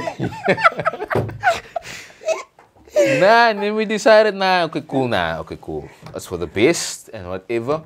Literally after that, her life flourished. That's beautiful. And that's all I wanted for her. I cried snot and trana. I'm not really, I'm an emotional person. I don't show it. Because a G can't just be crying in the streets, you know. Know what I'm saying? Yeah. So, like, I was not shocked, but like, how easy it was for me. I couldn't stop it. I couldn't prevent it. Which, why are you crying? Well, okay, why did you cry though? Because I really loved the girlie. Come on, man. Wait, when did you cry after life flourished? No. During the breakup. Oh, is it? Shh, not I couldn't even speak. Like, no ways. Me. Bruh, you can't be confessing these things in the streets over here. But the thing is, the people, as long as they don't see me, I'm okay with exposing this side of me. Like, people mustn't letting you know. Mustn't put that side of you on camera, that you were crying and you were emotional. A lot of people, they see me as this tough guy. Nah, this manly man, Brother you know. just wants to fight. You know, exactly. This aggressive man, what. And then some people would joke like, that's just a front man and what then. I mean, it used to be, but I feel like it just became me now. I became this hard person and things like that. But like when there are times to cry, I cry in the stilte. I don't summa. No, definitely. You need to have a soft side. You can't be all hard and things like that because then you don't have feelings. You can't like sympathize with the next and things like that and what. You know what I'm saying? So. Yeah, you can't empathize with people. Yeah, so a lot of people's been like they want to make me cry because they want to see me cry so bad. Just because they've never seen me cry. I feel like the last time I cried in front of someone was with her. Wow. With her. I feel like she's the only person to see me cry in now state. Which is crazy. But yeah, that was like, I even told my sister about it and I was like, I was crying. And whenever I talk about the story, people get teary. Because it's like I bring them into that moment. I didn't want to bring you now into that moment, like exactly what we spoke of. But it's really intense, man. Like I also feel myself tearing up slightly when I speak about it. It's like, because it was that intense. Yeah. And like, man, I just told myself like, I'm not gonna worry now with anyone. And things like that. And yeah. But, okay, so life flourished and you were happy for her life, like, before I left the place. Oh, by the way, I ended up staying after the breakup. I ended up staying because we were fine. I didn't expect to stay. When the breakup happened, my brain was telling me it's gonna be ugly. Fists are gonna fly. Yes, there were a lot of tears, but it was beautiful tears. True. We embraced each other. We laughed. We joked. I feel like we even might have arm wrestled once. I don't know. But I just know it was a beautiful breakup. Wow. It was a beautiful breakup. That's why I could feel comfortable enough to sleep there. Because remember, it's 2 o'clock in the morning. It might have even gone to 3 o'clock. You didn't feel like, because you know a lot of women watch these crime series where they, she's one how of to watches murder that. your husband and stuff, get away with it and stuff, you know. So you're not, maybe like sleep with one eye open, like, just in case. Nogals not. I don't know, I felt comfortable. I didn't feel like I'm invading anyone's space.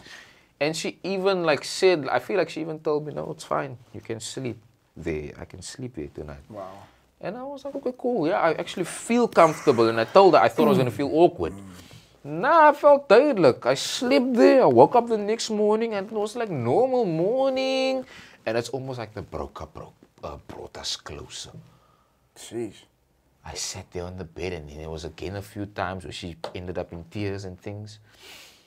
And then like I sat there and I was like, Yara, I really so badly want to kiss this girl. So bad. Just to know. One last time. One last time. Just in case I don't make it home tonight. And I'm thinking to myself, like, I don't want to go home and think to myself, Yara, I wonder what it would have been like if I kissed her. Yeah, don't do that. And I sat there and I was like, Yara, do I bring it up? No. Do I bring it up? But like I told you, I'm very open, brah. And it was like, no, the whole time since I rocked it, I was thinking, I wonder what it would be like. if we, you know, we kissed, you know, I don't know if I said it. I feel like she just picked it up because I'm just awkward like that. It's like if I feel like I said it. If we kiss, she was like, you know, no. I was thinking the same thing since you got here. Oh my goodness. And I was like, okay, now what? Ah, you okay? Okay. We died, bro, yo. It was the most. That kiss was so intense. I feel like that might have been the best kiss ever since from that relationship. It was just super juicy. It was super passionate. She put in extra effort to make sure that you'll never forget her, bruh. Nah, it was just, there wasn't extra effort. It wasn't forced. It was just perfect, man. Yara. I was just like, it's like you didn't want it to stop, man. I didn't want it to stop. It was just so perfect. Oh my gosh. Perfect. That's so crazy. And then, obviously, we were normal. We were normal. But obviously, in the breakup already, Are you saying that's possibly the best kiss you ever had?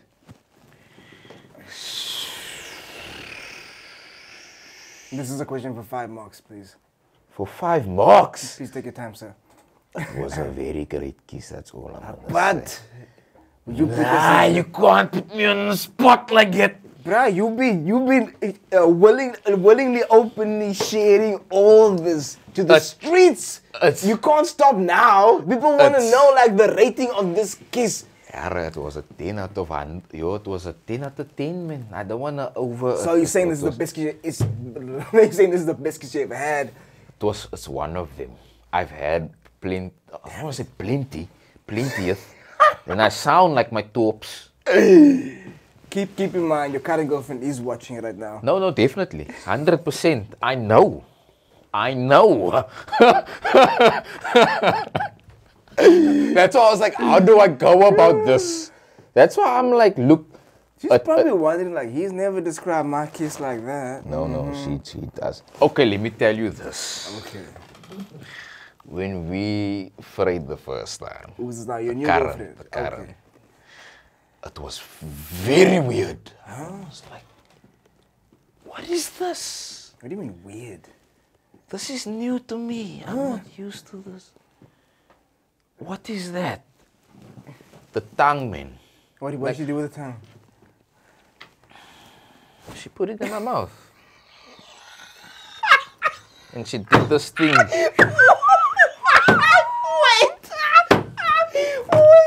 And the thing is, like, Oh my god. because, okay, I'm Wait.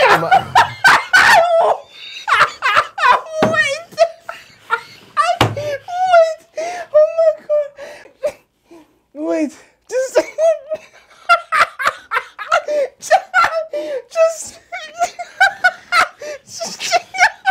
wait, yeah.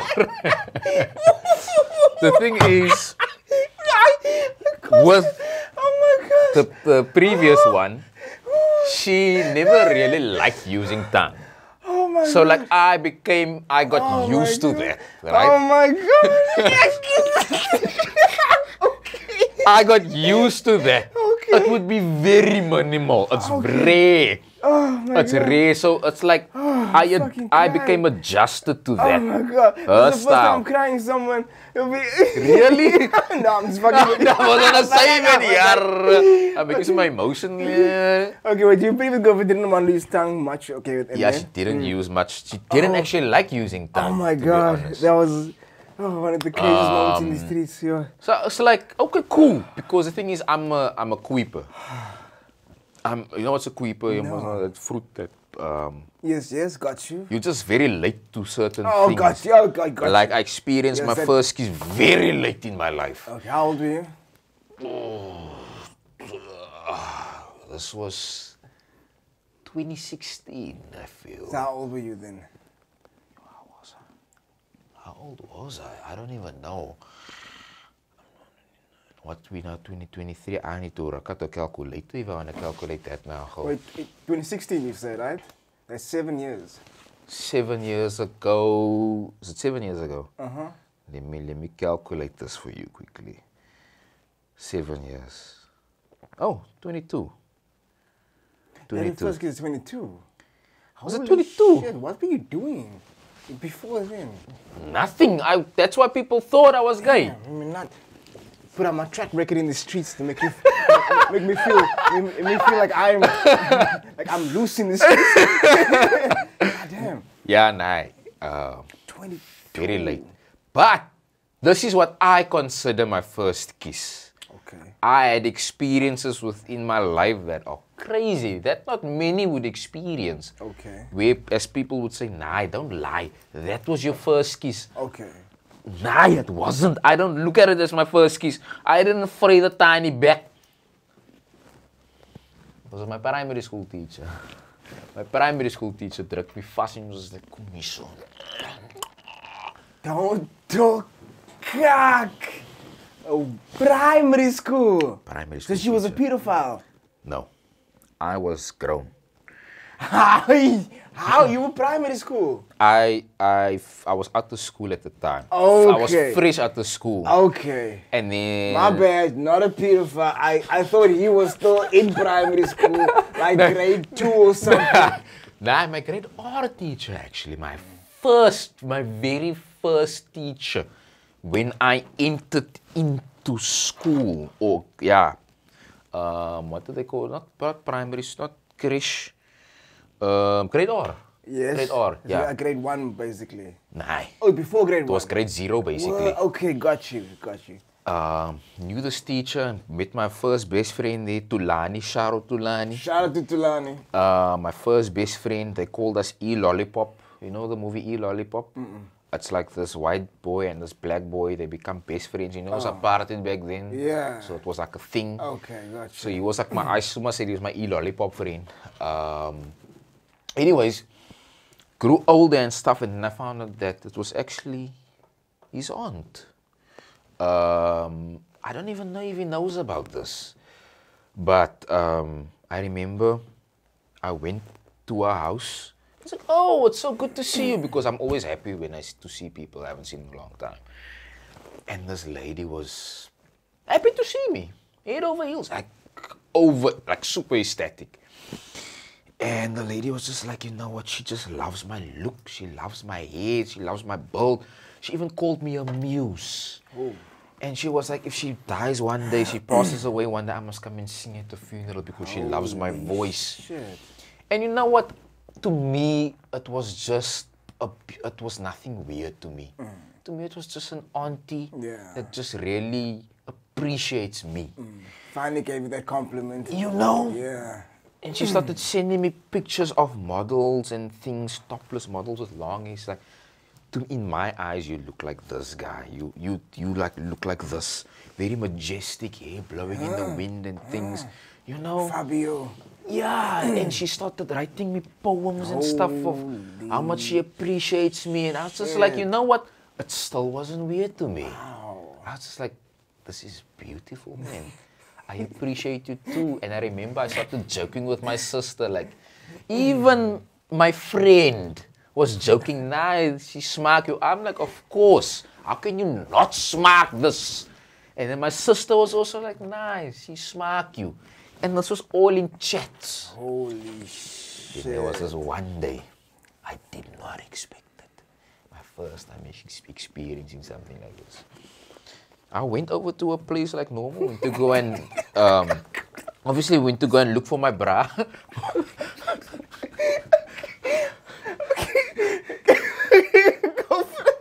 can't stop thinking about the tongue, man. But wait, I'll get to that. But now keep in mind, my primary school teacher at this time, she's now like old already. She had a chipped tongue. Okay. The tooth was chipped. I went over, I was like, hi, normal, where's my bra? No, he just went to the shop quickly and what. I went, cool, rustig. Now she's like, come here quickly. And I walked through the house, I'm like, okay, cool, where are we going? And we in a room. I didn't know it was a room. We just went into this room, which I'm assuming is a room. She closed the door, and she locked the door. Like, I'm like, okay, cool, rustig. I'm like, okay, what are we planning? A surprise or something? Why is she talking to me so in a private and what, man?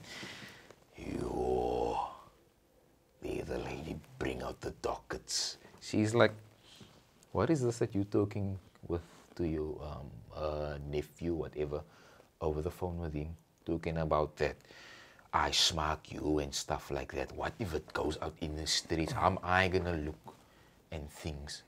I'm frozen. I don't know what to say. Holy shit. Why did she go through a phone? And the proof is there. She saw it. Shit. And we spoke about my sister talking about that. Nah, she smacks me and blah, blah, blah, blah. And this lady is ernstig. Holy shit. She's like, when she thought about it, when she read it, she wanted to put her son on me. Son is also massive. Holy shit. I'm standing there. I'm scared for my life. I don't know what to do. I'm frozen. Like I went blank for a bit. I just stood there. I felt almost numb in a sense. I remember getting up from the bed. She was sitting on the bed and she got up. She pushed me against the cupboard. Holy shit. And all I felt was, it's almost like someone confronting you like Zay. Yeah, got you. She pushed me and I just stood still and she pushed me. Her hand was on my chest and I just felt a mouth on my mouth. No ways. But now the weird thing is, imagine this is my lips, the saucies. This is her mouth. She put her mouth over my lips. Oh, you fucking mad. I just stood there. I felt what was happening. It's almost like she was sucking my lips. And then, next thing I know, she stopped. And then she was she standing? I feel like she sat on the bed. And then the whole demeanor so much changed. And then she was like, she thought actually like the feeling was mutual. Yeah, gotcha. But then she told me I pushed her away. I don't even realize that I pushed her away. So while this was happening, and I pushed her and she flew onto the bed and there she was sitting. Damn it. And then she was like, nah, it's because she had an experience like this when she was still young. Someone was afraid to mention to her that he smacks her. And then she took charge, she frayed the bra and the feelings were mutual. So she thought the same thing. She thought I was feeling her vibes and what.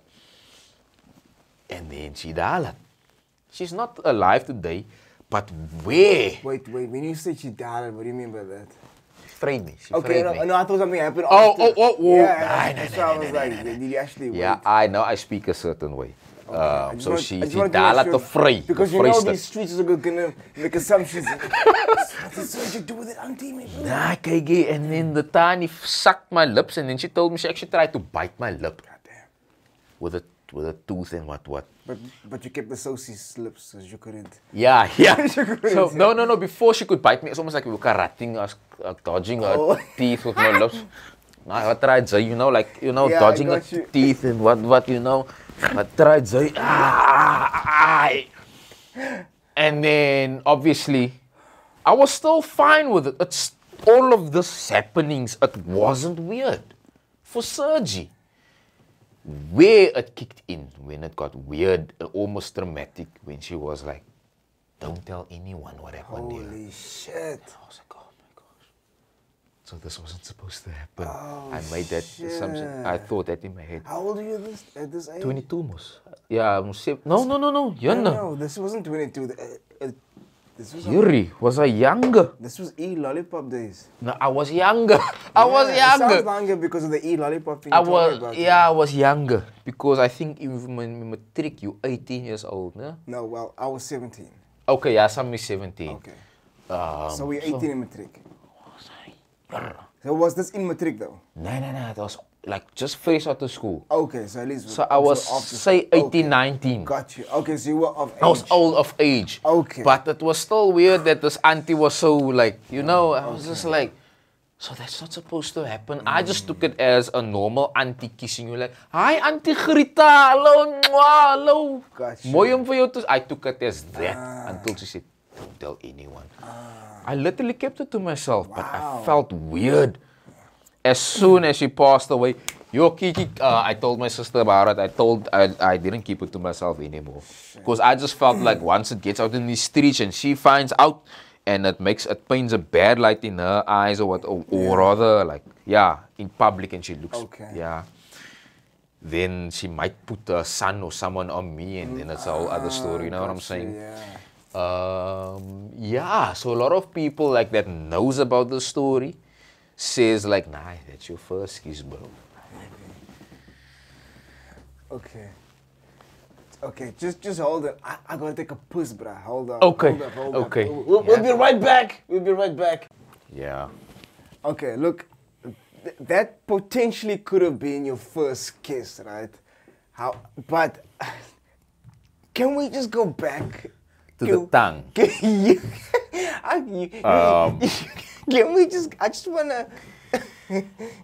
So because I was so used to without the tongue, I became so like used to that. Got so used to that. Eventually, when I experienced current framing, it was like, yeah, a lot of things went through my mind. Like, yo, this is happening. I always think this. Like, I go in this numb state. It's like, yo, this is happening. Wow, I'm framing this girl now.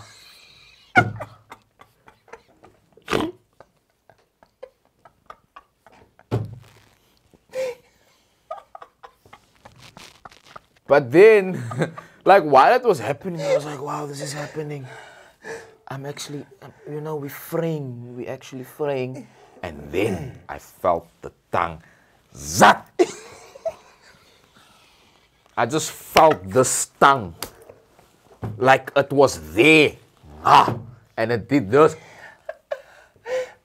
I was like, I feel like I froze and what is this? This is new to me.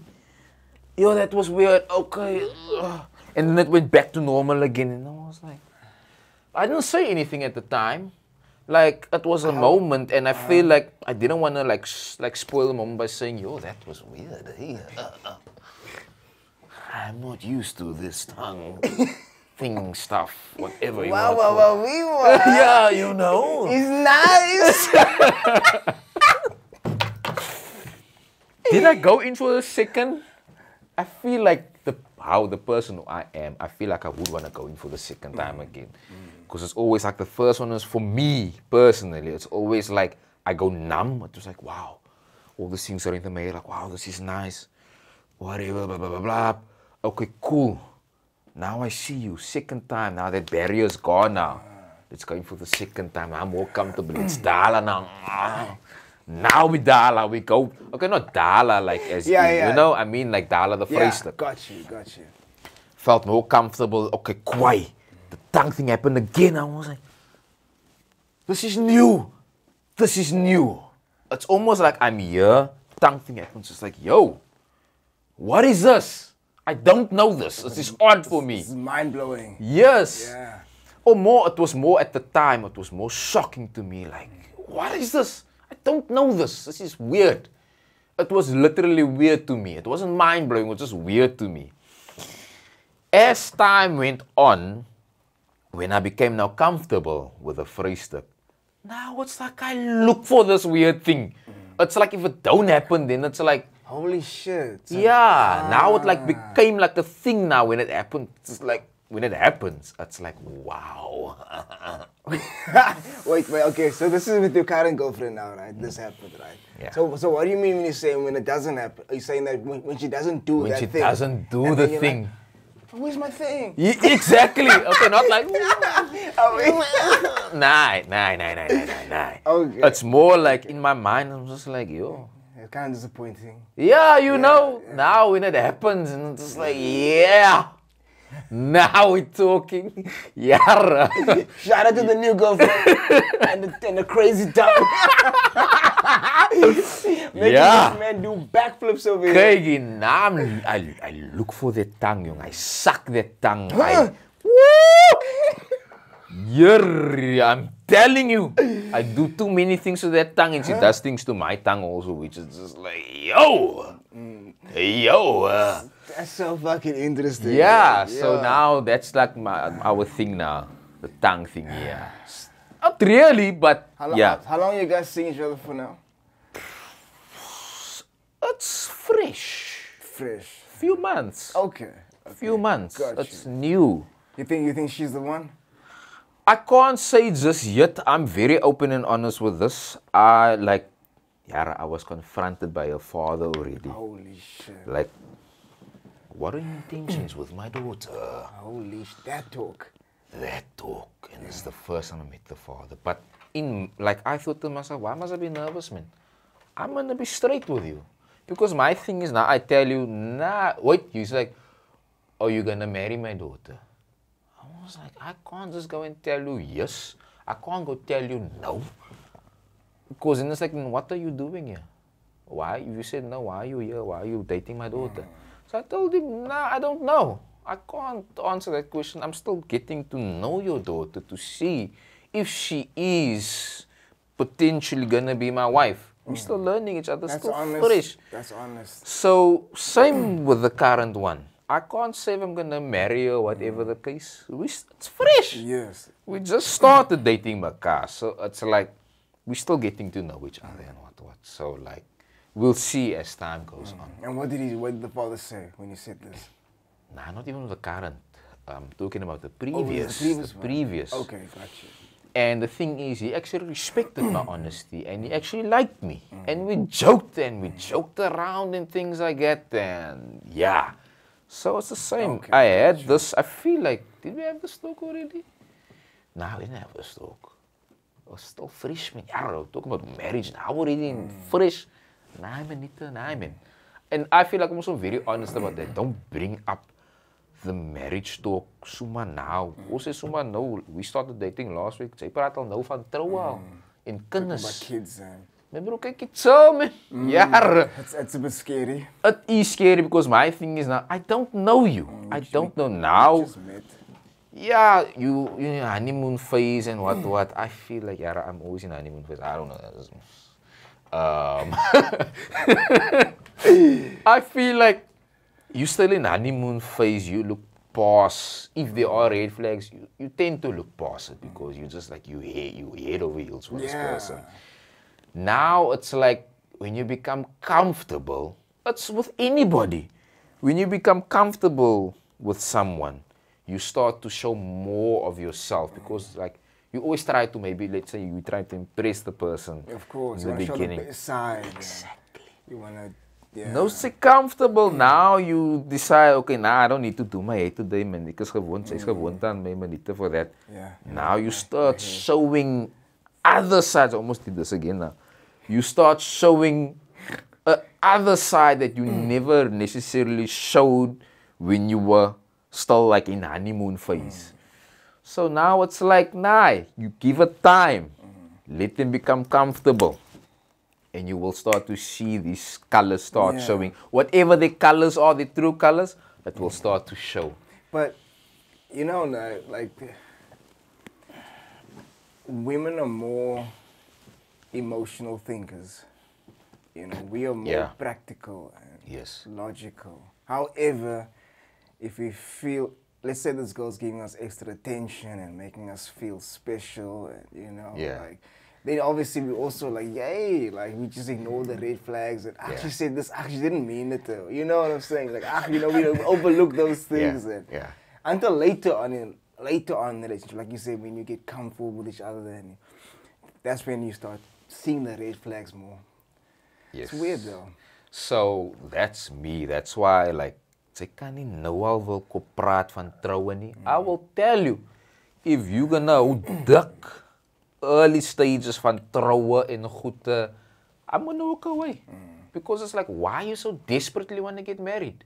Yes, maybe when it comes to age, I can understand it. Women want to get married, bruh. But still, don't be pressurized by the social, whatever pressure you have around you. But don't be pressured into it. I get that. But you know, like since women, like when women were kids, right?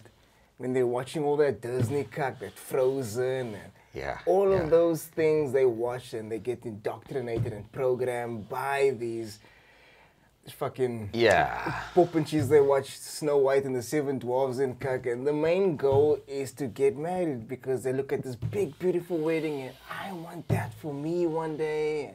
So from a young age, they also want to feel that special. They Yeah. always want to feel like that princess, that queen, and put on a pedestal. And so, bro, like, the main goal for most women is to find a man, get married, flex on the gram with that man. You know what I'm saying? Yeah, Like, get yeah. kids and live happily ever after. That's what women want. That's bro. and that's what we also think they want.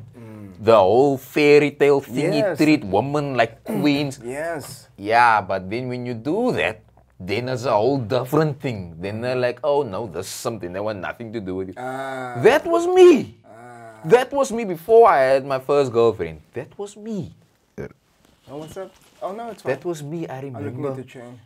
I remember this. Like there was this one girlie before, like just before I almost got into my first relationship. There was this attractive girlie that was feeling me, and I was duck shocked. You're feeling Sergi. Did you see yourself? Look at me. That time I didn't feel my confidence was that great. Okay. So looking at this girl, seeing her get nervous for me was mind-boggling. Whoa. I was like, how? Sure. How? And the colleagues were even like, why don't you give it a shot? The girl smack you, man. I'm like, nah, you'll praat nonsense, man. Until I saw to myself. Then the one day I had a conversation with her. I was like, look here, when is your birthday? She's like, okay, cool, this is my birthday. I'm like, I'm going to get you something special. Yeah, I went all out. I went all out. What did you do? What did you do? Details. So basically, I was talking to this girl, so I made it basically special. So basically, she said, I'm using basically a lot. She said, You're getting nervous now, she said she likes chocolates Okay. and she likes chips. I'm like, ik is het zebra. I'm going to keep it local and cheap. I'm going to buy you a chomp. Yo, I'm that's going to buy you, that's extra cheap. I'm going to buy you cracker snack, girl. No ways. Cracker snack. No So ways. I think and I always threw that joke in there. I literally did it And on her what birthday. So what did you say? But I added a twist to it. I bought that. I bought like a few chomps. I think I bought like a few packets of cracker snack. Did I put it in a box? I feel like I put it in a box. I can't remember what it was in, but it was in the packaging. And then I bought the Lindt chocolate also. Oh, Yeah. you had to pull out the stuffs. I had to bought Lindt chocolate also. And luckily, like this guy organized me also, so I got like a paar Lindt chocolates. Like, salute, you're gonna eat yourself sick on the muff on the You're Lindt gonna think chocolates. of me every fucking bite. You know what I'm saying? And then someone, now the thing is, she moved locations from her workplace. Okay. So this chickie was working in N1 City, and then she told me now she's gonna leave. I went to go and hunt this girl down. And then she ended up working at V&A. Yeah, Waterfront. Waterfront Yeah, yeah. V&A. Someone told me, no, she's actually working at V&A because now she told me, she's expecting something, man. Okay. Because I gave her my word. So basically, if I do some, I will come find you, baby. nah, that's another thing, nah. Baby. I hate the word baby. Really? No, you can say to whoever. Don't call me But baby. don't call me baby. Don't call me baby. I had a bad experience with the word baby. I don't want to go into it. Okay, fair but enough. like fair enough. Something's off limits. something happened there, and I was traumatized by the word baby. So now, whenever someone wants to call me, "Hey baby," then that aggressive side comes out. It's like, again, stop with that baby gedagtes. Call me my name. Call me my name. Same with friend or buddy. Yeah, this friend kak. I don't like this friend kak. Oeier. Hey friend, what? Hello, hey. I don't What like- is my name? Oh, that's stupid. You tell me, call me my name. You don't need to be so aggressive. Yeah, but don't call me. You want to make me aggressive, make me quiet. Don't call me by my name. Don't call me friend or whatever. Call me by my name. Yeah. Call me by my name. And then like, okay, cool. I'll respect that. Good shot. Sometimes it slip out and make, sorry, Sergio. So Sergio, like, thank you. Yeah. Where was I now? The V&A Waterfront, you found this girl. V&A. I went to this place where she was working. She wasn't in. And I asked the ladies that was working there, does this girl work here? Have you seen her? Yes. And she was like, yes. And then I was like, are you sure it's the same girl? She's about this height. She looks like this height. Basically described it. Like, no, it's her. I was like, good shot. And I told her what my plan was. And they're like, get flowers. I'm like, yeah, flowers is a bit overdoing it, man, I felt. But then eventually some guy, random guy, I told him about my plan. She was like, my bro, nah, buy the flowers. Spoke to this one lady and she hooked me up with 100 roses. 100 roses. Okay, I think that's a bit too much, bruh. 100 roses. Holy shit. It was like this big bouquet thing. And I was like, oh gosh, Sergio, this is too much. But besides that, I told him that I'm gonna sing for her. But I want you to join me as well. If you want to, you're more than welcome. But then they were like, nah, we're gonna join you. You're on the day of her birthday, come there. I see her, I'm like, or rather, I saw her, and then I saw the colleague, and I made sure that the colleague sees me, because he is going down. I'm lumming with the box, I'm lumming with the roses. And I told the one, like, just keep her distracted so that I can sit up so long. I was so nervous. I remember that I was like, she was there where you are, and I was like somewhere there. And she turned around and she looked to my direction. I remember dropping so fast to the ground so that she doesn't see me. They eventually took her away. I set up the goetetjies and I was ready. I approached her from behind and I started singing.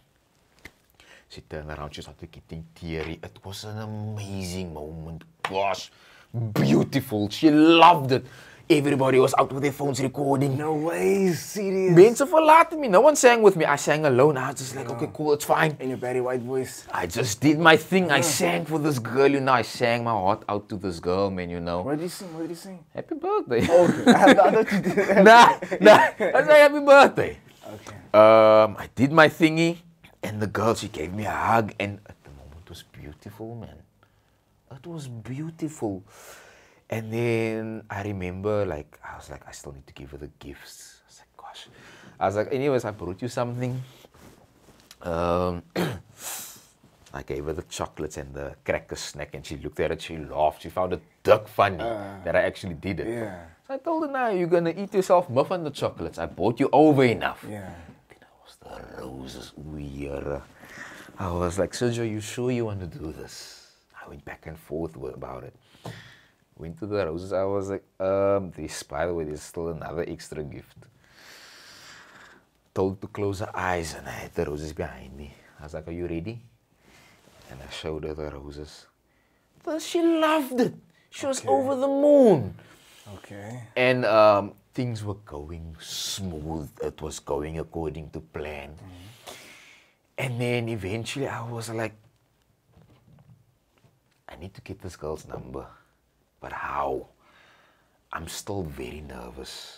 I didn't know how to. You're still nervous even after all of that? After everything. Wow. During, before, after. Dick nervous. My heart was beating outside of my body. My mouth was dry on the inside. And then I was like, I need to get this girl's number, but I don't know how to ask for a number. I've never done this before. And then I was like, your number. It was stuck awkward. I remember telling her, your colleague has my number. You can get it from there now. Okay. I feel I might have left, but I know it just ended off awkward with the number thingy. I should have just left the number. I feel it was just stuck awkward when it came to the number thingy. I left. I felt, yeah, exactly. That's also how I felt. I left. A couple of days later, I went back there just to pass by and greet, and I greeted the people, and her vibe was very off. Very like, she doesn't want to see me. She was very distant. And then I was like, yeah, I did too much. Because like even though she was about to leave, her colleagues was like, it's ook al home time. You can someone take her home, and she didn't stay too far from my estate. So I was like, yeah, sure, no, definitely. But again, I'm very observant. I could see something was off with her. It's almost like she didn't want to see me. She was like avoiding me in a sense. And then she was like, she's quickly gonna go to the back. She's now here. Or one of her colleagues told me that, and this girl took forever. I sat there and I waited and I could feel something is wrong here. Something is wrong here. Eventually, after I don't know how long I waited there, she came out and she just walked. And then I was like, it's okay. I went to go and do my shopping, and I just told myself like, yeah, nah, I'm never doing this again for someone. Like, it's almost like in that moment, I told myself, I'm done with trying to chase women. I'm done. I'm not gonna put my heart out there like that anymore. Ek is klaar. Sure. It's like I feel there a lot changed to me also. That's also when I started focusing a lot on myself now. Like, screw, yeah, the migration also again popped in there, but more towards women, going after women. If people's like, but don't, like, I like you, like, and whatever. I was like, I couldn't care. I couldn't care. That's your norm. If you grant me, good shot, thank you. But don't expect me to chase you. I'm focused on me now, klaar. And that's been me for the longest time now already. Yeah. Okay, just going back to that moment, right? Two things possibly could have happened. Which way now? When I went back the second time? No, when you went to... The first time, the flowers and the... Yeah, so...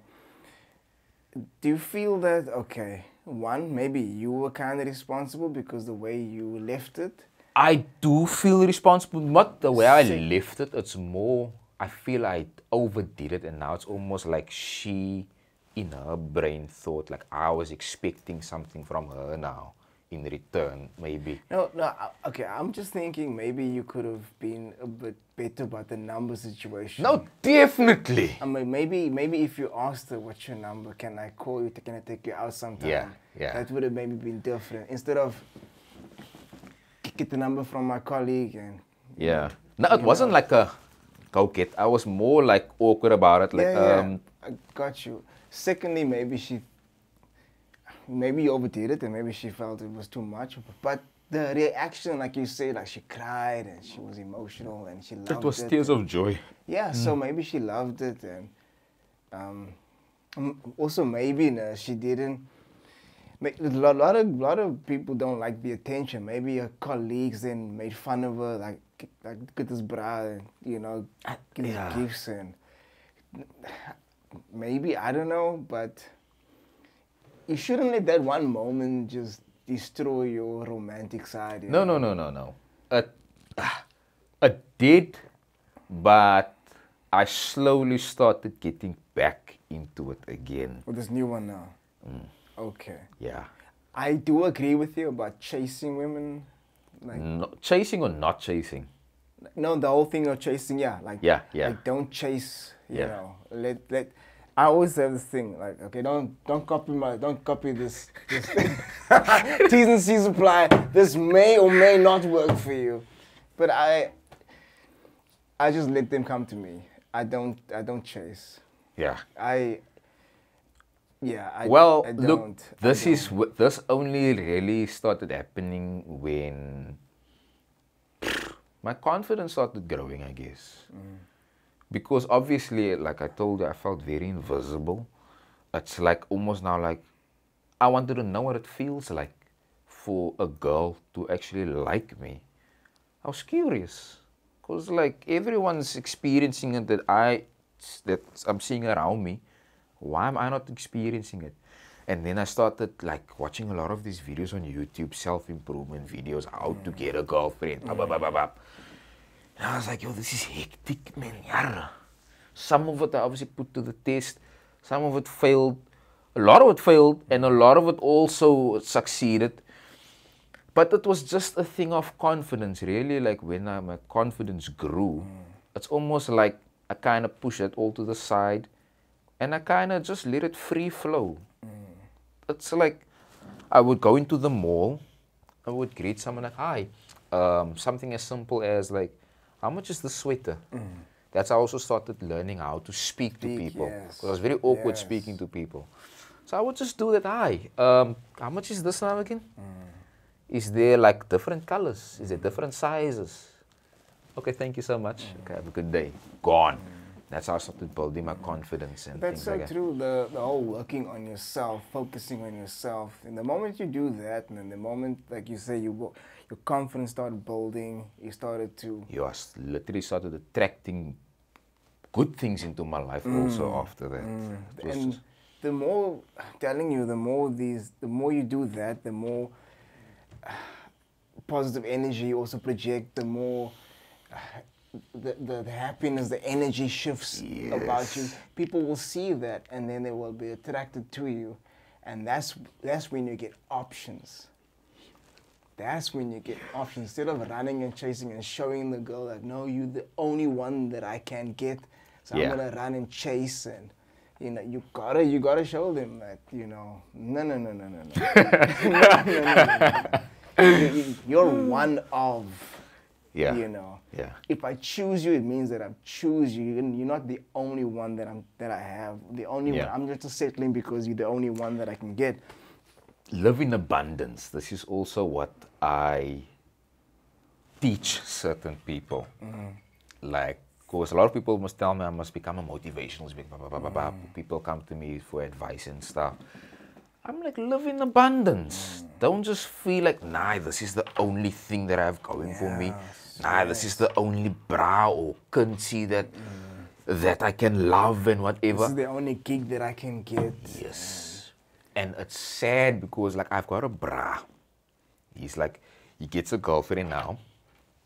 Posts on his status, my one and only true love. Head over heels, wifey, whatever the case, the world must know.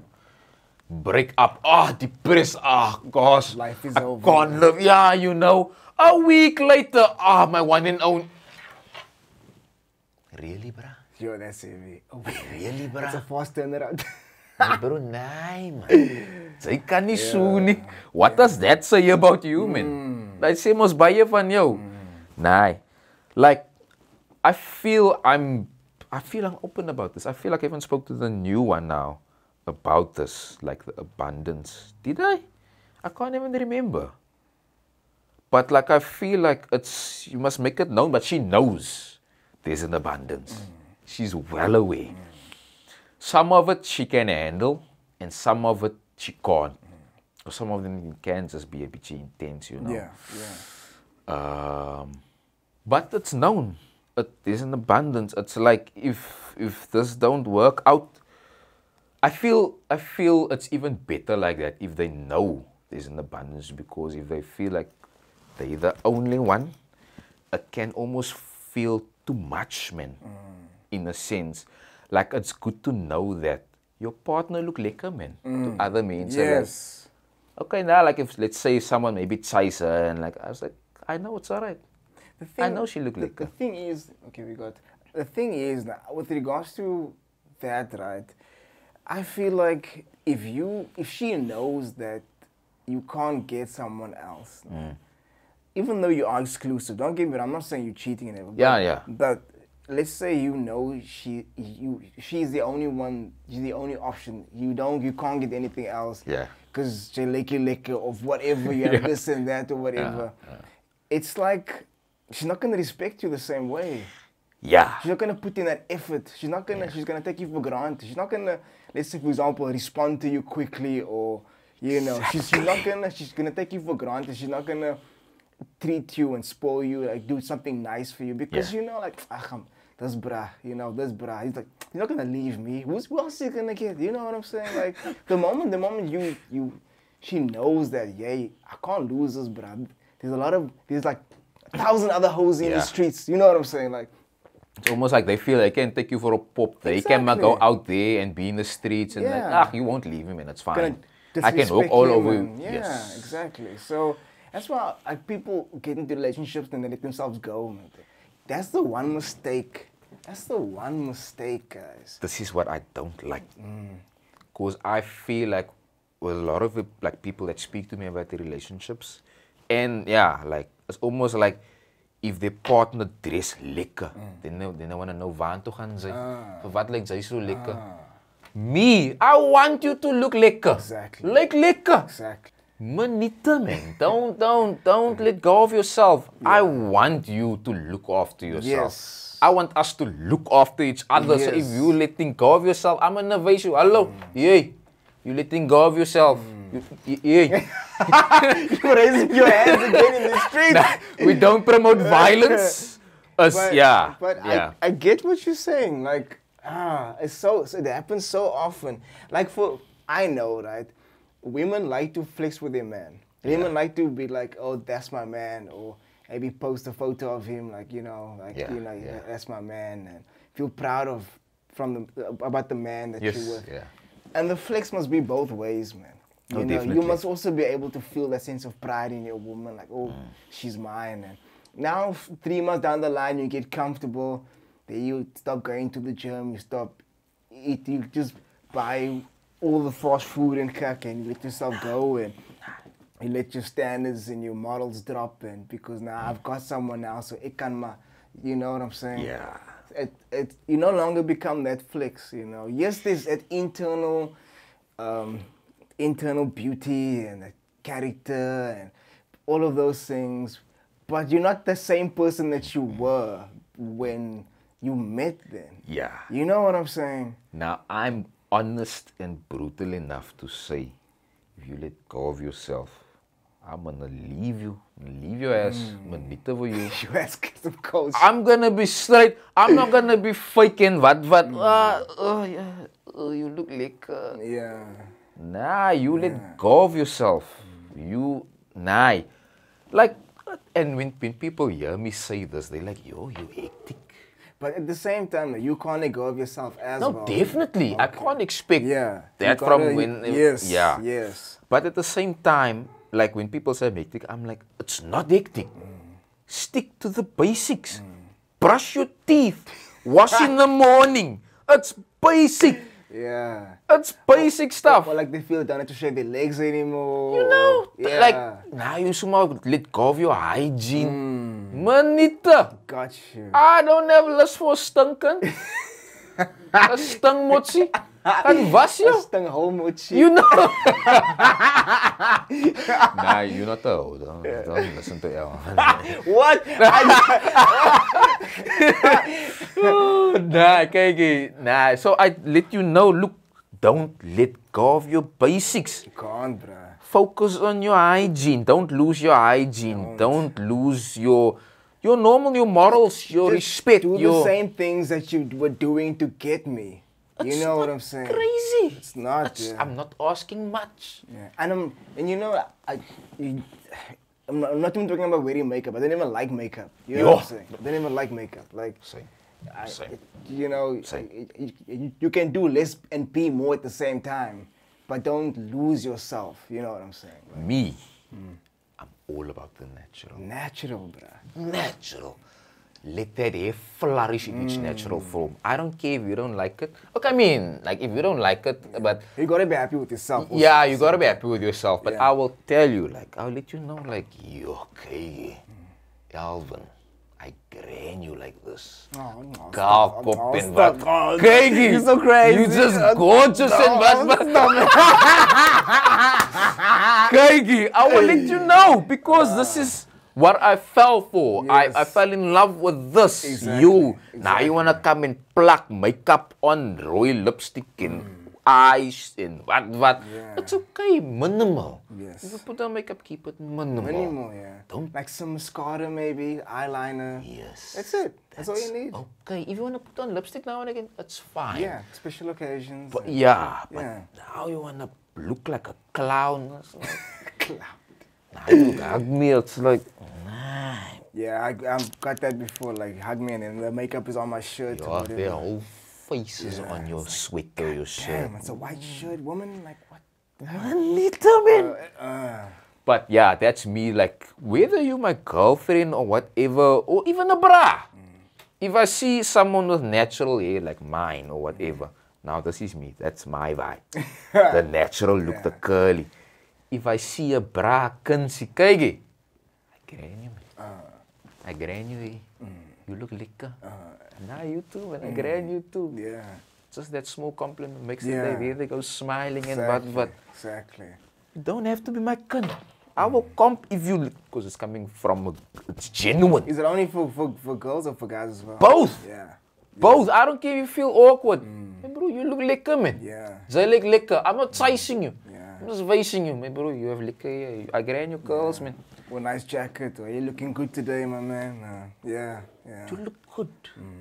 It's a small compliment. It's nothing It weird. doesn't hurt me complimenting somebody else. It costs me nothing just to tell somebody how good they look and how. And it's like that confidence grew, like for me, because I used to be nervous to tell people, like, yo, like I would just maybe sit like, yo, I actually like that, like, wow. But I wouldn't say. But now, if I gran it, kyk jy, man, you look lekker, man. Stop it, I don't know what you're doing, but stop it, I like it. Stop it, I like it. Yeah. So yeah, what was I even talking about? The whole natural vibes, you know what? No makeup. Don't let go of yourself. Don't. Stick to who you are. And like I had this talk with the current one, and I told her, like, look here, I don't also want you to ever lose yourself. Like, I don't want you to get to that point where you overcompensate for something. Like, let's say maybe like I'm drifting. I'm maybe now like, ek is nou 'n bietjie moeg van jou, like I feel that there's a picture of a distance. It happens. It happens. Mense raak moeg van mekaar. I don't want you to now go and overcompensate and now do this and do that because I'm going to lose Sergio. I need to do this. No. You're going to lose your marbles at the end of the day. No. Just be yourself. I'll tell you. Look, this is how I feel. I'm drifting. And if you want to ask, what can I do to do it? I've got solutions, and it's not much. Let's just spend some time together. Let's just cuddle it out or something. Hold hands, whatever, so I can connect with you. Because that is me. It doesn't even have to be the phrase. Yeah, I wouldn't mind. Ek mind die. Kyk, you bring all the vraesstuks. Bring it on. But I get that. You need to be open and communicate. Yeah. And like, she knows, like, I'm all about the touch, the physical touch. So that's why I was like, I don't ask for much. You don't have to fray me, whatever. I couldn't care. Just sit next to me, hold my hand, something, hug me, something. Just spend the day with me where we could be cuddling mekaar muff. I watched you interviewing or whatever, just chilling with those other guys.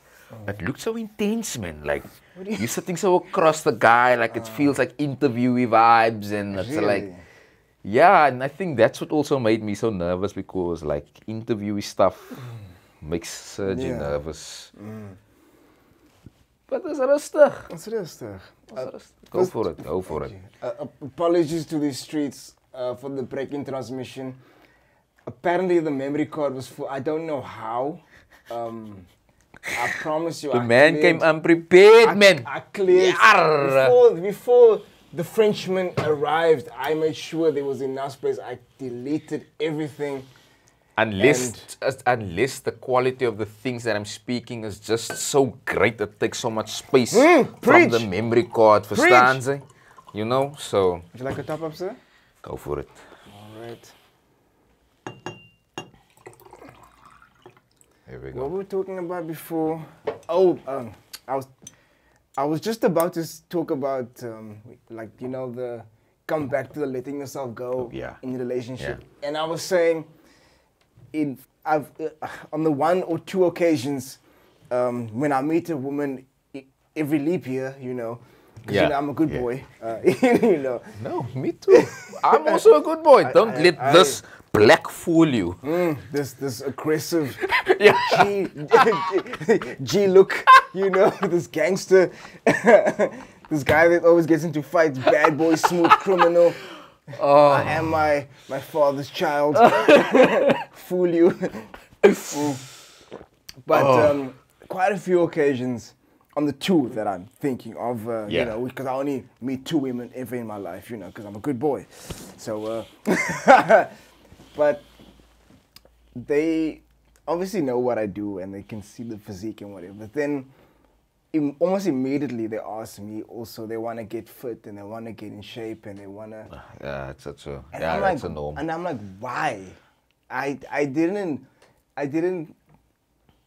we're not together, we're not together because I want to convert into another version of myself. Like, I don't want to date me. No, thank you. Like, I'm a mal name, bro. Like, you don't, I really don't want to date myself. Bro. Like, you know, be who you are, you know. And I think, no, I tell them, you don't want that life. You don't want this fit life. Relax, chill. Why are you doing this? Like, why? For what? I guess it's just a conversation starter. No, it's not.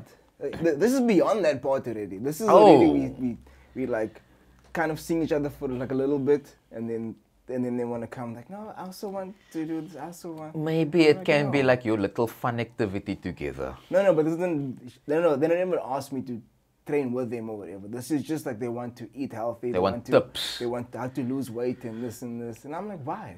What are you doing? What are you doing? Because they want to look good for you. I get it also.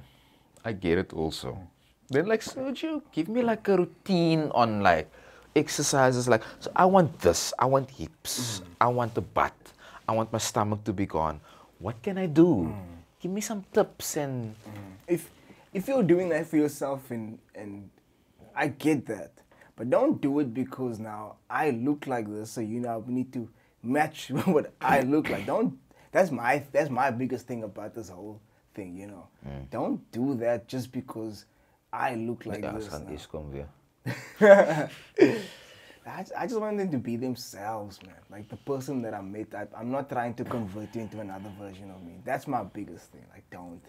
Okay, maybe it could also be, let's say they've been wanting to look a certain way. Then they meet you and they see, right, you look lekker, you achieved your goals, you're clearly looking after yourself. So maybe you can help them achieve what they've been wanting to achieve. Got it. It could also be that. Got it. Understand? So now you're just the perfect person, you're vibing. So it's like, I feel comfortable, like, now you can help me. So like, what can I do? Got it.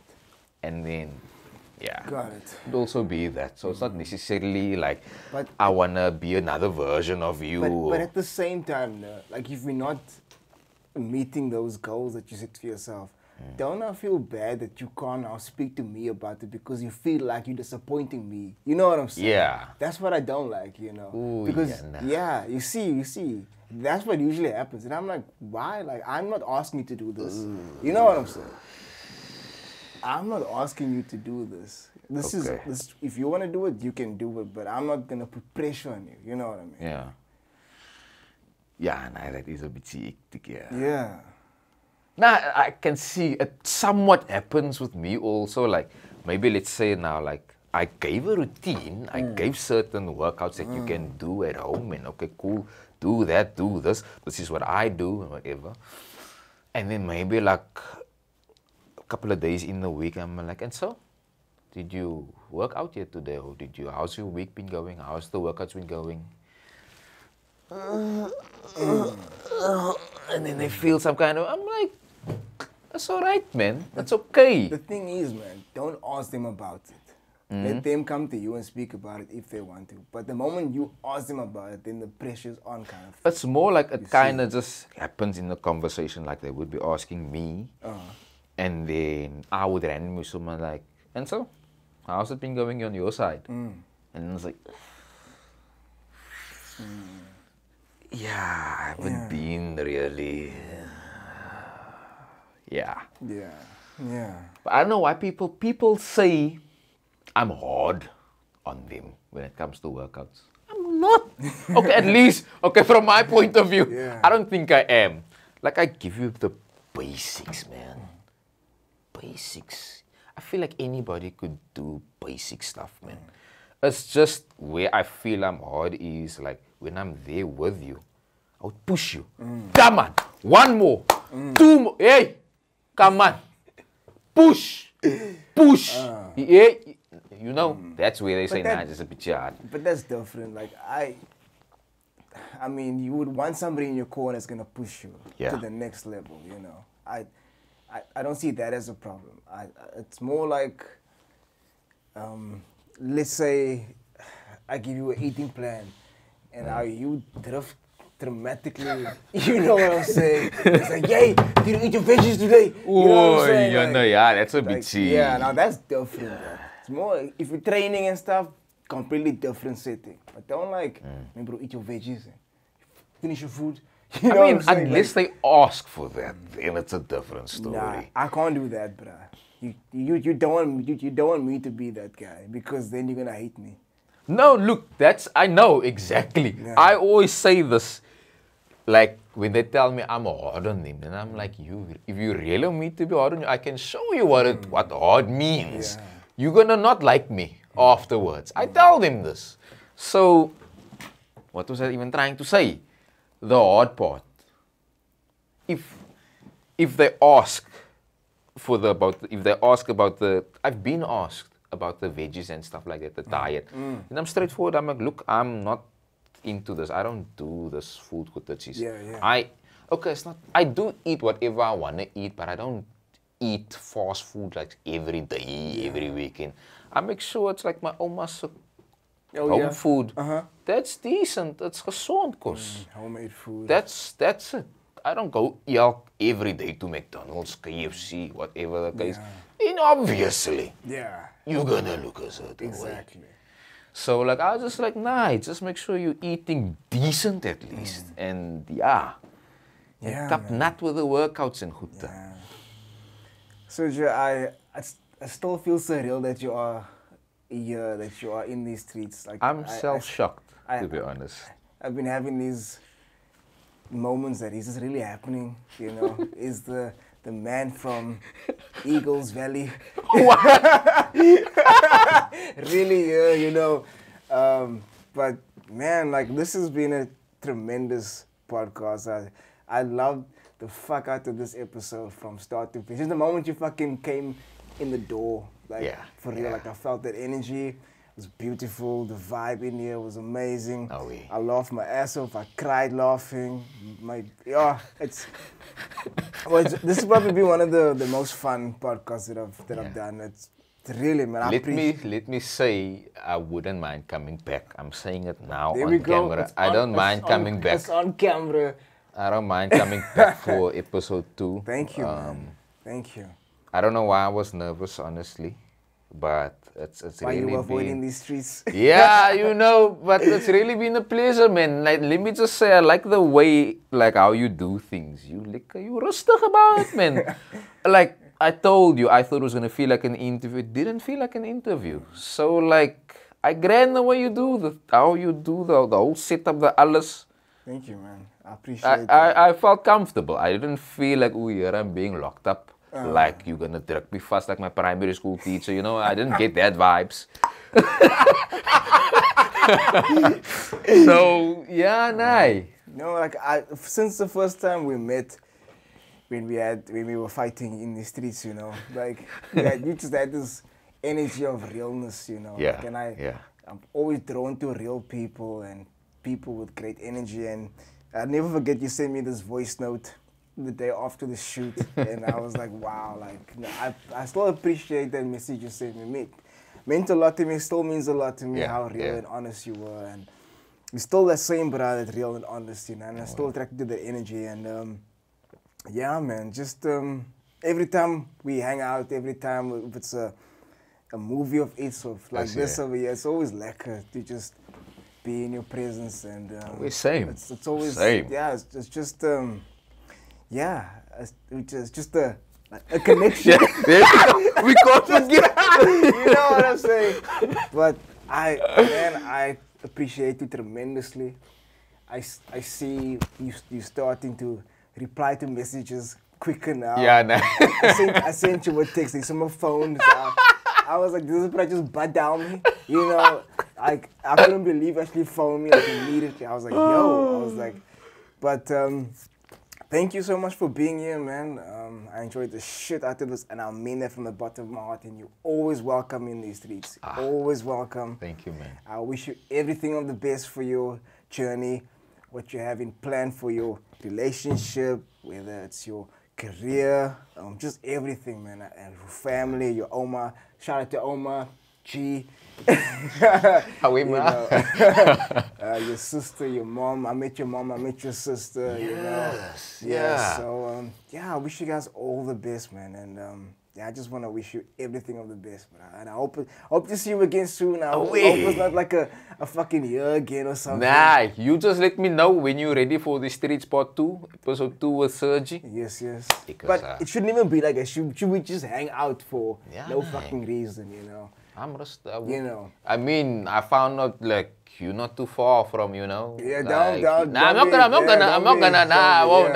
Don't worry. But I mean, you know, we basically just a car trip away. I mean, jump in the car, we can connect anytime, anyway. So, man, I appreciate you, and thank you so much for the laughter, for the. Now I know Sergi more. I was hoping to get physical. Bruh, I was hoping to get physical. I literally came prepared. Bruh, you came prepared. With the hele goede. You tried to seduce me, you tried to fight me.